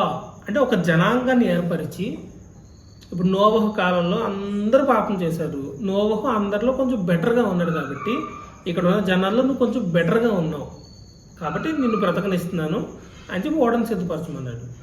అలా వచ్చిన తర్వాత మోషే, అది అబ్రహాం తర్వాత ఇస్సాకు కనబడ్డాడు. ఇస్సాకు తర్వాత యాకోబు కనబడ్డాడు. యాకోబు తర్వాత ఆ 12 మంది 13 మందిని బేస్ చేసుకొని అలా ఒక జనాంగాన్ని, ఇశ్రాయేలు జనాంగాన్ని ఏర్పరిచి ఆ జనాంగానికి కొన్ని ఆజ్ఞలు ఇచ్చి ఒక బౌండరీస్ వేసి పరిశుద్ధ జనాంగంగా ఏర్పరిచి వారిలో యూదా గోత్రాన్ని ఎన్నుకొని యూదా గోత్రం నుండి యేసు ప్రభుని తీసుకొచ్చాడు బయటికి. ఇది దేవుని ప్రణాళిక. యేసు ప్రభు వచ్చే వరకు వీరికి ఏం కావాలి? పాపం అంటే ఏంటో అర్థం కావాలి, పాపానికి పెనాల్టీ ఉందని అర్థం కావాలి, పాపానికి తగ్గ శిక్ష ఉంటుందని అర్థం కావాలి. పాపం కప్పబడాలంటే నా బదులు ఇంకొకరు మరణం అవ్వాలని కూడా అర్థం కావాలి. అందుకు వచ్చింది సెరిమోనియల్ లా. అంటే బలుల వ్యవస్థ స్థిరపరచబడ్డది. అప్పటి వరకు ఉంది కానీ స్థిరపరచబడ్డది రిటర్న్గా. అంటే నీ బదులు ఒక నిర్దోషమైన ఒక పశువు వధించబడాలి, నీ పాపం కోసం రక్తం చిందించబడాలి, ఒక ప్రాణం పోవాలి అనేది వీళ్ళకి అర్థం కావడం కోసం ఒక జనాంగాన్ని ఏర్పరిచి వారికి కొన్ని లాస్ ఇచ్చాడు. అవే moral laws, civil laws, ceremonial laws. Civil laws ఏం చేస్తాయి? శిక్షలు వేస్తాయి. సెరిమోనియల్ లాలు ఏం చేస్తాయి? నీ బదులు ఇంకొకటి శిక్ష విధించబడుతుంది. ఇంకో దానికి పశ్చాత్తాపం పొందితే, నిజంగా పశ్చాత్తాపంతో వస్తే నీ బదులు ఇంకొక యానిమల్ బలవుతుంది. అలా నీ శిక్ష పోతుంది, నీ పాపం పరిహరించబడుతుంది. ఇది ఎవరిలో నెరవేరింది? ఇప్పుడు యేసు ప్రభువులో నెరవేరింది ఈ రెండు. అలా వచ్చింది ధర్మశాస్త్రం.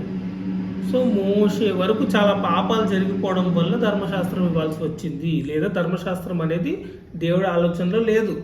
పాపం అంటే ఏంటో జనాలకి తెలియాలి అని చెప్పి ధర్మశాస్త్రం వచ్చింది. థర్మోమీటర్ అందుకే కదా వచ్చింది. కానీ పారాసెటమాల్ తెలియాలి, వేసుకోవాలని నాకు అర్థం కావాలంటే థర్మోమీటర్ కావాలి. థర్మోమీటర్ ఉంటేనే నాకు జ్వరం వచ్చిందని నాకు అర్థమవుతుంది. నాకు జ్వరం వచ్చిందని నాకు అర్థమవుతేనే జ్వరానికి విరుగుడు వైపు నేను వెళ్తాను. థర్మోమీటర్ లేకపోతే నాకు జ్వరం వచ్చిందని నాకు తెలియదు, జ్వరం వచ్చిందని నాకు తెలియకపోతే విరుగుడు దగ్గరికి ఎలా వెళ్తాను? నేను వెళ్ళను. అలా వచ్చింది ధర్మశాస్త్రం. ఇంకో ధర్మశాస్త్రం గురించి ఇంకొక చిన్న ఇన్ఫర్మేషన్ ఏంటంటే, సో రోమపత్రిక 3:20 చెప్పాను కదా, చదివి వినిపించాను ఇందాక. సో ధర్మశాస్త్రం వల్ల పరలోకం రాదు, యేసు ప్రభువు పట్ల విశ్వాసం బట్టే పరలోకం. ఇది రోమపత్రిక 3:20లో చూపించాను ఇందాక.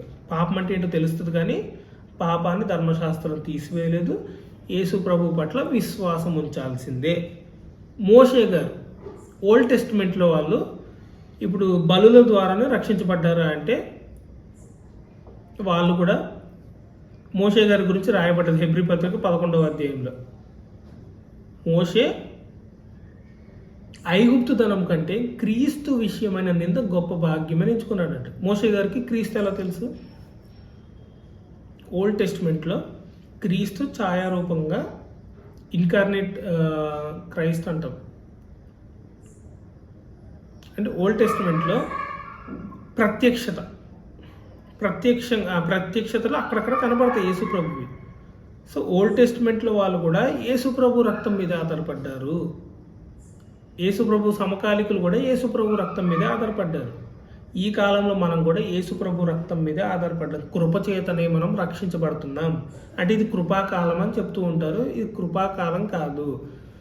ఫస్ట్ నుండి ఇప్పటి వరకు కూడా కృప ద్వారానే అందరూ రక్షించబడుతున్నారు. నేను పాపిని, ప్రభు నన్ను క్షమించు అని ఎప్పుడైతే మనం ఒప్పుకుంటామో ఆయన కృప ద్వారా మనల్ని రక్షిస్తాడు. అంటే రాబోయే యేసుక్రీస్తు రక్తం ద్వారా ఓల్డ్ టెస్టిమెంట్లో వాళ్ళని రక్షించారు. మనల్ని మన కోసం ప్రాణం పెట్టిన యేసు ప్రభు రక్తం ద్వారా మనల్ని క్షమిస్తున్నాడు. అంతే, కృప ద్వారానే. సో నువ్వు మంచి పనులు చేసినందుకు కాదు.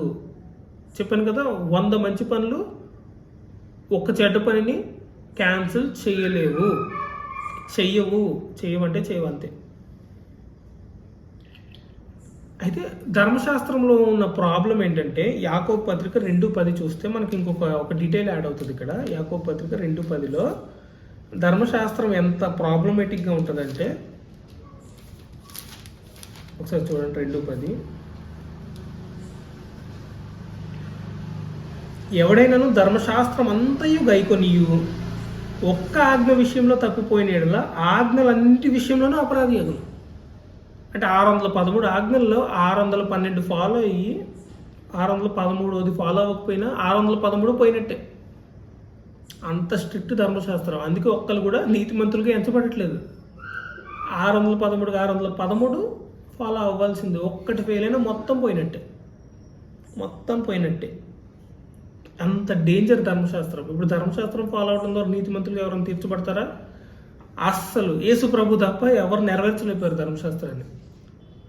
అంటే ప్రేమించడంలో ఉందన్నమాట ధర్మశాస్త్రం అంత నెరవేర్పు. ఆ ప్రేమ ఎలా ప్రేమించాలో దేవుని ప్రేమ అర్థం అవ్వలేదు. ఇప్పుడు కూడా మనకి ఓల్డ్ టెస్ట్మెంట్ చదివేటప్పుడు యెహోవా దేవుడు సైకోలా కనిపిస్తూ ఉంటాడు. అంటే దాని వెనకాల ఉన్న ఆయన ప్రేమ మనకు అర్థం కాదు. యేసు ప్రభు అర్థమయ్యాక ఓల్డ్ టెస్ట్మెంట్లో ఆయన వాళ్ళని చంపడం కానీ ఇవన్నీ చూస్తే మనకి ఏడుపు వస్తుంది. ఎంత ప్రేమిస్తున్నాడా, ఎంత బాధపడుతూ చంపుతున్నాడే అని. అది క్రీస్తు అర్థమవుతే యెహోవా దేవుడు పాత నిబంధనలో ప్రత్యక్షత మనకు అర్థమవుతుంది, లేకపోతే అర్థం కాదనమాట. ఇది ఇంకొక ప్రాబ్లం ఏంటంటే ఓల్డ్ టెస్ట్మెంట్తో ఇంకొక ప్రాబ్లం ఏంటంటే ఇప్పుడు మనం ఫాలో అవుతే ఒకవేళ ఓల్డ్ టెస్ట్మెంట్ని గలతీ పత్రిక 5:2 చూస్తే ఓల్డ్ టెస్ట్మెంట్తో ఉండి ఇంకొక ప్రాబ్లం చూడుడి, మీరు సున్నతి పొందిన ఎడల క్రీస్తు వలన మీకు ప్రయోజనం ఏమీ కలగదని పౌలను నేను మీతో చెప్పుచున్నాను. 3వ వచనం, ధర్మశాస్త్రము యావత్తు ఆచరింపబద్ధుడై ఉన్నాడని సున్నతి పొందిన ప్రతి మనుషునికి నేను మరల దృఢంగా చెప్పుచున్నాను. అంటే సున్నతి పొందాలని చెప్తున్నారు కదా. సున్నతి పొందితే మిగతా 612 ఆజ్ఞలు కూడా మీరు ఫాలో అవ్వాలి. సున్నతి పొందితే ఓల్డ్ టెస్ట్మెంట్ అంతా మళ్ళీ ఫాలో అవ్వాలి. బలులు ఇవన్నీ ఇవ్వాలి.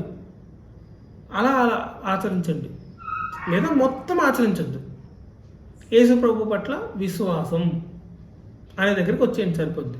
బాప్తిస్మము, రొట్టె ద్రాక్షారసం విరవడము, వాక్యం బోధించడము, ప్రాక్టికల్ అప్లికేషన్, ఇంతే చేయండి. సున్నతి పొందుతామంటారా? ధర్మశాస్త్రం అంతా ఫాలో అని క్రిస్టియానిటీని విడిచిపెట్టేసేయండి. మీకు ఎవరు ధర్మశాస్త్రం ద్వారా తీర్పు జరుగుతుంది. అంటే ధర్మశాస్త్రం ఎవరు ఫాలో అవ్వలేరు. సో మీరు ఖచ్చితంగా నరకానికి వెళ్ళిపోతారు. అంటే ధర్మశాస్త్రంలో ఒక్క ఆజ్ఞ ఫాలో అవుతే మొత్తం ఫాలో అవ్వాలన్నమాట. అంత డేంజర్, అంత స్ట్రిక్ట్గా ఉంటుంది ధర్మశాస్త్రం. ఇప్పుడు చెప్పండి, ఓల్డ్ టెస్ట్మెంట్లో ఆజ్ఞలు తెచ్చుకొని ఇప్పుడు మనం కొన్ని ఫాలో అవుతూ ఉంటాం. ఒక్కటి ఫాలో అయినా ఓల్డ్ టెస్ట్మెంట్లో ఇప్పుడు ఒక్కటి తెచ్చుకొని మనం యూజ్ చేసినా సున్నతి చేయించుకోవాలి, బలులు ఇవ్వాలి, ప్రతిదీ ఫాలో అవ్వాలి, లేదా పూర్తిగా విడిచిపెట్టేసేయాలి. న్యూ టెస్ట్మెంట్కి కంప్లీట్గా కట్టుబడి ఉండాలి. ఓల్డ్ టెస్ట్మెంట్లో ఒక్కటి తెచ్చుకొని ఫాలో అయినా మొత్తం ఓల్డ్ టెస్ట్మెంట్ని ఫాలో అవ్వాలి. అంత డేంజర్, అంత స్ట్రిక్ట్ బైబిల్. ఇక్కడ వరకు ధర్మశాస్త్రం గురించి క్లియర్గా చెప్పాను నేను. ధర్మశాస్త్రం ఏంటి, ఎందుకు వచ్చింది, ఎలా ఉంటుంది మొత్తం చెప్పాను. సో మోరల్ లాస్ ఇప్పటికీ ఉన్నాయి. అయితే 9-10 వచనాలు చూడండి. ఇప్పుడు ఆ పాపాలని కొన్ని లిస్ట్ అవుట్ చేశారు. ఇది ఎక్కువసేపు పట్టదు మనకి.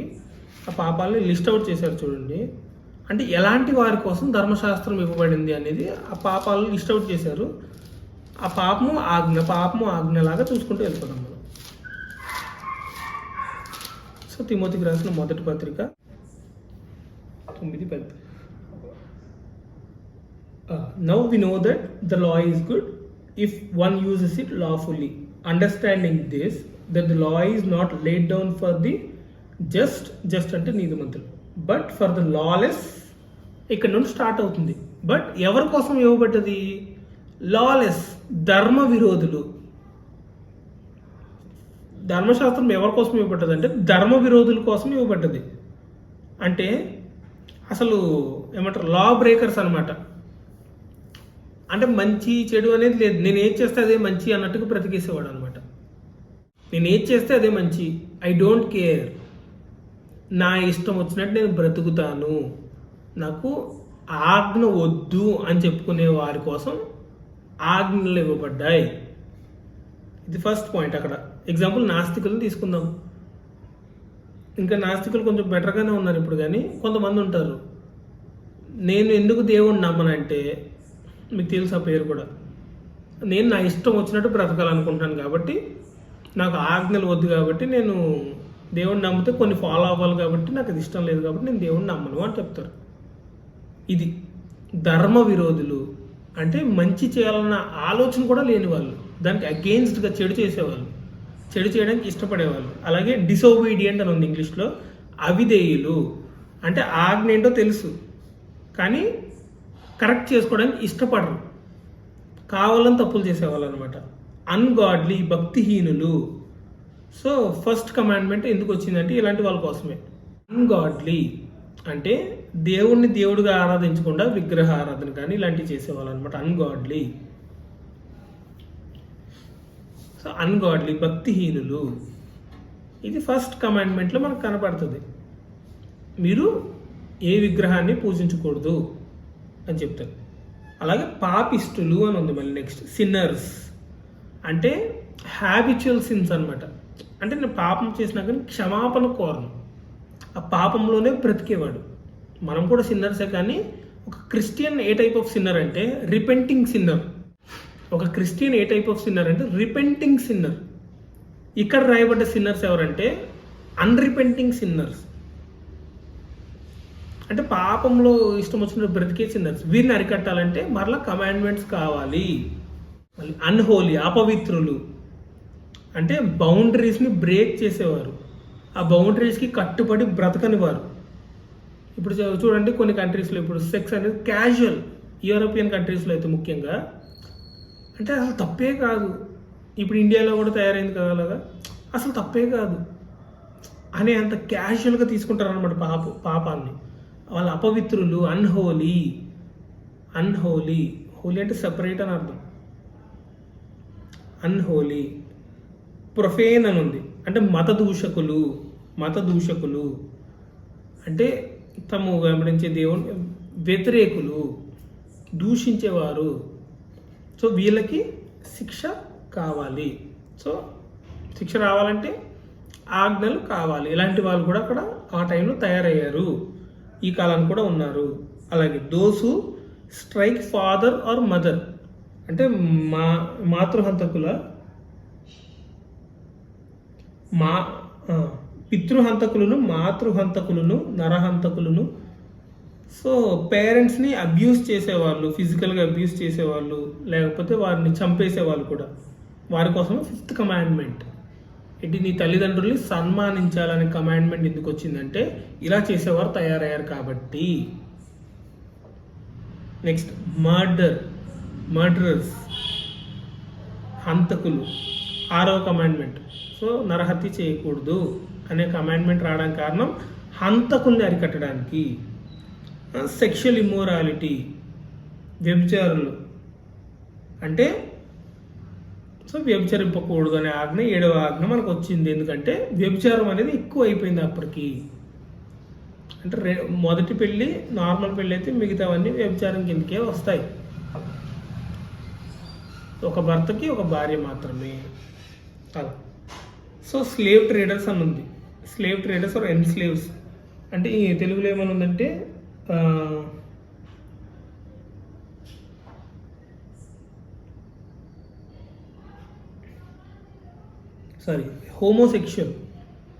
హోమోసెక్షువల్స్ అంటే మేల్ని పెళ్లి చేసుకోవడం, ఫీమేల్ని పెళ్లి చేసుకోవడం.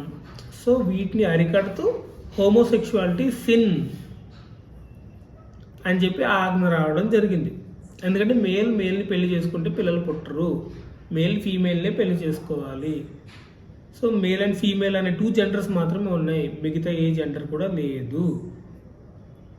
లేదు. మేల్ ఫీమేల్ అంతే. సో హోమోసెక్షువాలిటీ కుదరదు అని చెప్పి బైబిల్ స్పష్టంగా చెప్తుంది. అంటే అప్పటిదాకా హోమోసెక్షువాలిటీ జరిగింది కాబట్టి అబ్రహాం కాలంలో కూడా మన లోతు బ్రతికిన ఆ ప్రాంతంలో సొదొమ గొమొర్రా అక్కడ కూడా హోమోసెక్షువాలిటీ జరుగుతుంది. ఇప్పుడు ఈ కాలంలో హోమోసెక్షువాలిటీ కామన్ అయిపోయింది, కామన్. సో పాపం బైబిల్ ప్రకారం అనే ఆజ్ఞ ఇలాంటి వారి కోసం వచ్చింది, అబ్రహాం కాలంలోనే ఉంది. నెక్స్ట్ స్లేవ్ ట్రేడర్స్ అంటే హ్యూమన్ ట్రాఫికింగ్ అనమాట, అంటే మనుషులు అమ్మేయడం. 8వ కమాండ్మెంట్ అంటే దొంగిలకూడదు అనే కమాండ్మెంట్ మనకు కనబడుతుంది. అలాగే అబద్ధాలు, సో అబద్ధం ఆడకూడదు, అబద్ధికులు ఏమంటారు. ఇంకా తెలుగులో చూస్తే అప్రమాణికులు, బ్రేకింగ్ ఓత్స్, ఒట్టు పెట్టుకోకూడదు. నెక్స్ట్ ఇంకేమన్నా ఉందంటే what ever else opposes sound doctrine, అంటే హితబోధకి ప్రతికూలమైనది విరోధి అయిన వాడు మరి ఎవడైనా ఉండినేడలా అట్టి వానికి నియమింపబడెను. అంటే హితబోధకి విరోధముగా సౌండ్ డాక్ట్రిన్ ఈ కాలానికి తీసుకొస్తే ఈ వాక్య వ్యతిరేకమైన కార్యాలు ఎవరైతే చేస్తారో అలాంటి వారి కోసం ముందే వాక్యం ఇవ్వబడింది, కమాండ్మెంట్స్ ఇవ్వబడ్డాయి. అలాంటి వాళ్ళ కోసమే రాతపూర్వకంగా కొన్ని ఆజ్ఞలు ఇవ్వబడ్డాయి అని చెప్పుకుంటూ వస్తున్నారు. ఇప్పుడు ఇంగ్లీష్లో చూస్తే in accordance with the gospel of the glory of the blessed God with which I have been entrusted. So తెలుగులో ఇప్పుడు చదువుతున్నాను చూడండి, ఫస్ట్లో ఉంటుంది ఇదంతా. అయినను శ్రీమంతుడకు దేవుడు, బ్లెస్డ్ గాడ్ అంటే రిచ్ గాడ్ అని అర్థం, నాకు అప్పగించిన ఆయన మహిమగల సువార్త ప్రకారము. అంటే సువార్త సారాంశం ఏంటంటే, సువార్త సారాంశం ప్రకారం అంటే అపోస్తలులకి దేవుడు తెలియజేసింది ఏంటంటే, ఇప్పుడు గలతీ పత్రిక పౌలు గారు రాశారు, అక్కడ ఏం చెప్తున్నారు, ధర్మశాస్త్రం కొట్టివేయబడింది, ధర్మశాస్త్రం ఎందుకు వచ్చింది, ఇవన్నీ గలతీ పత్రికలను కోట్ చేశాను నేను. అంటే నేను చెప్పే సువార్త ప్రకారం ఏంటంటే ధర్మశాస్త్రం ఎలాంటి వారి కోసం ఇవ్వబడిందంటే అని లిస్ట్ అవుట్ చేస్తున్నాడు, కొన్ని లిస్ట్ ఎగ్జాంపుల్స్గా లిస్ట్ చేస్తున్నాడు కొన్ని. అంటే ఇలాంటి వారి కోసం ధర్మశాస్త్రం అనేది వచ్చింది. ఆ ధర్మశాస్త్రాన్ని పట్టుకొని మీరు దాన్ని బేస్ చేసుకొని దాన్ని ఇంటర్ప్రెట్ చేస్తూ మీరు ఏం చేస్తున్నారు, ధర్మశాస్త్రం ఫాలో అవుతే పరలోకం వస్తుందని చెప్తున్నారు, లేకపోతే మాంసం తినకపోతే పరలోకం వస్తుందని చెప్తున్నారు, పెళ్లి చేసుకోకపోతే పరలోకం వస్తుందని చెప్తున్నారు. అంటే క్రియల ద్వారా పరలోకం వస్తుందని చెప్తున్నారు కదా మీరు. ఈ క్రియారూపకమైన ధర్మశాస్త్రం ఎందుకు వచ్చిందంటే ఆజ్ఞలు అనేవి కావాలి కాబట్టి వాటిని బేస్ చేసుకొని తప్పుల్ని అరికట్టాలి కాబట్టి ధర్మశాస్త్రం వచ్చింది.